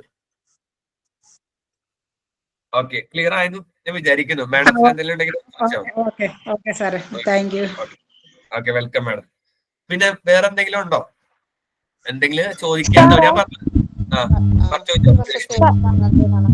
സാർ, ഈ ജനറൽ അവയർനെസ് എങ്ങനെ പഠിക്കേണ്ടത്? അതാണ് ഞാൻ ശ്രീലക്ഷ്മിയോട് ആദ്യം പറഞ്ഞൊരു കാര്യം. ഇപ്പം ജനറൽ അവയർനെസ് പഠിക്കേണ്ട ഒരു രീതി എങ്ങനെയാന്ന് വെച്ച് കഴിഞ്ഞാല്, നേരത്തെ എല്ലാവരും ശ്രദ്ധിക്കുക, GK പഠിക്കേണ്ട ഒരു ടാസ്ക് ആയിട്ടുള്ള കാര്യമാണ് SSCയെ സംബന്ധിച്ചിടത്തോളം. മാത്സ് പിന്നെയും പഠിക്കാൻ പറ്റും. നേരത്തെ പറഞ്ഞ പോലെ ഇപ്പൊ ശ്രീലക്ഷ്മിക്ക് ആ ഗ്രൂപ്പിലെ ഉണ്ടെങ്കിൽ, അല്ലെങ്കിൽ അച്ഛനോട് ഞാൻ മെസ്സേജ് ചെയ്യാൻ പറയണം, എന്നോടൊന്ന് PYQ സെൻഡ് ചെയ്ത് തരാം. PYQ നോക്കുക. എല്ലാ വർഷത്തെയും GK എങ്ങനെയാണ് ക്വസ്റ്റ്യൻസ് ചോദിച്ചിരിക്കുന്നത് നോക്കുക. വളരെ വൃത്തിക്കിരുന്ന് വായിക്കുക ഓരോ ക്വസ്റ്റ്യൻസ്. അപ്പൊ ശ്രീലക്ഷ്മിക്ക് മനസ്സിലാവും ഇന്ന സ്ഥലങ്ങളിൽ നിന്നാണ് ഏറ്റവും കൂടുതൽ ക്വസ്റ്റ്യൻസ് വരുന്നത്. ഇപ്പൊ ഒരു ഉദാഹരണം പറയുകയാണെങ്കിൽ ചരിത്രത്തിൽ SSC എപ്പോഴും ചോദിക്കുന്ന ഒരു കാര്യം എന്താണെന്നറിയോ? എപ്പോഴും SSCയുടെ ചോദ്യം വരുന്നത് ഇന്ത്യയുടെ പുരാതന ചരിത്രമാണ്. പുരാതന ചരിത്രം എന്ന് പറഞ്ഞാൽ ഈ ഗുപ്ത സാമ്രാജ്യം, മൗര്യ സാമ്രാജ്യം, അങ്ങനെയുള്ള സാധനങ്ങളിൽ നിന്നാണ്. അപ്പം ആ ഒരു ഏരിയ നമ്മൾ നന്നായി പഠിക്കുക. മനസ്സിലായോ? നമ്മൾ ചരിത്രത്തിൽ നിന്നെല്ലാം പഠിക്കാതെ തീം ഐഡന്റിഫൈ ചെയ്യുക. തീം എന്ന് പറഞ്ഞാൽ എപ്പോഴും ചോദിക്കുന്നൊരു ഏരിയ ഉണ്ട്. അതിൽ നിന്ന് പിന്നെ തിരിച്ചും മറിച്ചുമായിരിക്കും എല്ലാ പരീക്ഷയ്ക്കും ചോദിക്കുന്നത്. ഇതാണ് ഞാൻ നേരത്തെ പറഞ്ഞ നമ്മുടെ കുട്ടികൾക്കുള്ള ഒരു പ്രശ്നം. കാരണം അവർക്ക് അറിഞ്ഞുകൂടാ എങ്ങനെ ഒരു എക്സാമിനെ പിടിക്കണം എന്നുള്ളത്. ഇത് നോർത്ത് ഇന്ത്യൻസിന് അറിയാം. അവരെന്താണെന്ന് അറിയാം, അവരെങ്ങനെയാണ് ചെയ്യുന്നത്. എല്ലാം പഠിക്കത്തില്ല. ഒരു ഉദാഹരണം പറയാം. ഞാന് ഇന്ന് ഒരു കാര്യം പഠിച്ചു. അപ്പം ഞാൻ ഇന്ന് നാളെ പിള്ളേരെ പഠിപ്പിക്കാൻ വേണ്ടി പഠിച്ചതാണ് ഒരു കാര്യം. അപ്പൊ നമ്മളൊക്കെ ചെറിയ ക്ലാസ്സിൽ പഠിച്ചത് ടിപ്പു സുൽത്താനെ കുറിച്ചാണ് പഠിച്ചത്. മറാത്ത സാമ്രാജ്യത്തെ കുറിച്ചും പഠിച്ചു. ശിവജി, മഹാരാഷ്ട്രയിലുള്ള മറാത്ത സാമ്രാജ്യം, മൈസൂരിൽ വരുന്ന ടിപ്പു സുൽത്താനും. ഈ 2 സാധനങ്ങളും 5-6 കൊല്ലമായിട്ട് പരീക്ഷയ്ക്ക് ചോദിച്ചിട്ടേ ഇല്ല. അപ്പൊ ഞാനത് പഠിക്കേണ്ട ആവശ്യമുണ്ടോ? സത്യത്തിൽ ഇല്ല. അത് റിസ്ക് അല്ല. അടുത്ത കൊല്ലം കുറിച്ച് ചോദിക്കില്ല. അതാണ് അതിന്റെ പ്രത്യേകത. ഒരു 5-6 വർഷമായിട്ട് ആ കാര്യത്തെ കുറിച്ച് മിണ്ടിയിട്ടില്ലെങ്കിൽ പിന്നെ ആ പരീക്ഷയിൽ ആ കാര്യമേ വേണ്ട. ജസ്റ്റ് അത് എന്താണെന്ന് അറിഞ്ഞിരുന്നാൽ മതി. മനസ്സിലായോ? അല്ല നമ്മുടെ ഇവിടുത്തെ പിള്ളേർ എന്ത് ചെയ്യുന്നറിയോ? കുത്തി പഠിക്കും. കേരള ചരിത്രത്തിൽ ആ ആവശ്യമുണ്ട്. ഞാൻ കേരളത്തിന്റെ PSCനെ കുറിച്ചല്ല പറയുന്നത്. കേന്ദ്ര ഗവൺമെന്റിലേക്ക് വരുമ്പോൾ ഇങ്ങനെയുള്ള കാര്യങ്ങൾ അവർ അധികം ചോദിക്കില്ല. അതേസമയം കേന്ദ്ര ഗവൺമെന്റ് എക്സാമുകൾക്ക് കൂടുതൽ വരുന്ന എപ്പോഴും പുരാതന ഇന്ത്യയാണ്. പുരാതന ഇന്ത്യ എന്ന് പറഞ്ഞാൽ കൂടുതലായിട്ട് വരുന്ന ചോദ്യങ്ങൾ എന്ന് പറഞ്ഞു കഴിഞ്ഞാല് മൗര്യ സാമ്രാജ്യം, ഗുപ്ത സാമ്രാജ്യം, പിന്നെ എന്താണ് അശോക ചക്രവർത്തി, ബുദ്ധമതം, ജൈനമതം, ഇതേപോലുള്ള സാധനങ്ങളാണ്. ശ്രീലക്ഷ്മി ചെയ്യേണ്ട ഒരു കാര്യം എന്താന്ന് വെച്ച് കഴിഞ്ഞാല് ഈ PYQ ഞാൻ തരാം. എന്നിട്ട് ശ്രീലക്ഷ്മി ഇതിന് നോക്കുക. ഓരോ സബ്ജക്റ്റിൽ നിന്നും എവിടെ നിന്നൊക്കെയാണ് ചോദ്യങ്ങൾ ചോദിച്ചിരിക്കുന്നത്. ആ ഏരിയ ശ്രീലക്ഷ്മി ഫോക്കസ് ആയിട്ട് പഠിക്കുക. എന്തെങ്കിലും ഡൗട്ട് ഉണ്ടെങ്കിൽ എടുക്കുന്ന ആളെ കൂട്ടിയാണ്. ക്ലിയർ ആയോ ശ്രീലക്ഷ്മി? ക്ലിയർ ആയി. Thank you sir. Sasi, hello. Sreelakshmi okay? ഏതാണ് എക്സാം ഏത് മാസത്തിലാണ് നടക്കുന്നതെന്ന് അറിയാനായി. ഈ വർഷത്തെ എക്സാമിന്റെ ഇതാണ് ക്ലോസ് ചെയ്തു, അഡ്മിഷൻ ക്ലോസ് ആയി. എല്ലാ വർഷവും ജൂലൈ ഓഗസ്റ്റ് സമയത്താണ് എക്സാം നടക്കുന്നത്. ജൂണിൽ ആപ്ലിക്കേഷൻ വിളിക്കും. ജൂൺ 1 മുതൽ 30 വരെ 1 മാസം കൃത്യ സമയം തരും. നമ്മൾ അപ്പോഴത്തേക്ക് 100 രൂപയാണ്. പെൺകുട്ടികൾ ഫ്രീ ആണ്, ആൺകുട്ടികൾക്ക് 100 രൂപയേ ഉള്ളൂ. പെൺകുട്ടികളാണെങ്കിൽ അവർക്ക് ഫ്രീ ആയിട്ട് എക്സാം എഴുതാം. നമ്മൾ രജിസ്റ്റർ ചെയ്യാം. ജൂലൈ ഓഗസ്റ്റ് സമയത്ത് പ്രിലിമിനറി എക്സാം നടക്കും. സെപ്റ്റംബറിൽ പ്രിലിമിനറി റിസൾട്ട് വരും. ഒക്ടോബർ നവംബർ സമയത്ത് മെയിൻസ് നടക്കും. ഡിസംബർ ജാനുവരി ടൈമിൽ അതിന്റെ റിസൾട്ട് വരും. ജാനുവരിയിലെ റിസൾട്ട് വന്ന് നിങ്ങൾക്ക് ഫെബ്രുവരി ആകുമ്പോഴത്തേനും നിങ്ങൾക്കൊരു അപ്പോയിന്റ്മെന്റ് ലെറ്റർ വരും. പിന്നെ ട്രെയിനിങ് ജോലി. ഞാൻ പറഞ്ഞല്ലോ കൃത്യം 1 ഇയർ പ്രോസസ്. അപ്പൊ ഒരു ജൂൺ ജൂലൈ സമയത്താണ് വരുന്നത് മാഡം. പക്ഷെ ഈ കൊല്ലത്തെ ഏകദേശം തീർന്നു. മീൻസ് ഞാൻ പറഞ്ഞത് ഈ കൊല്ലത്തെ ഏകദേശം ആപ്ലിക്കേഷൻസ് എല്ലാം ക്ലോസ് ആയി. ക്ലിയർ ആയോ? ഇനി എന്തെങ്കിലും ഡൗട്ട്സ് ഉണ്ടോ ആർക്കെങ്കിലും? ചോദിക്കായേ.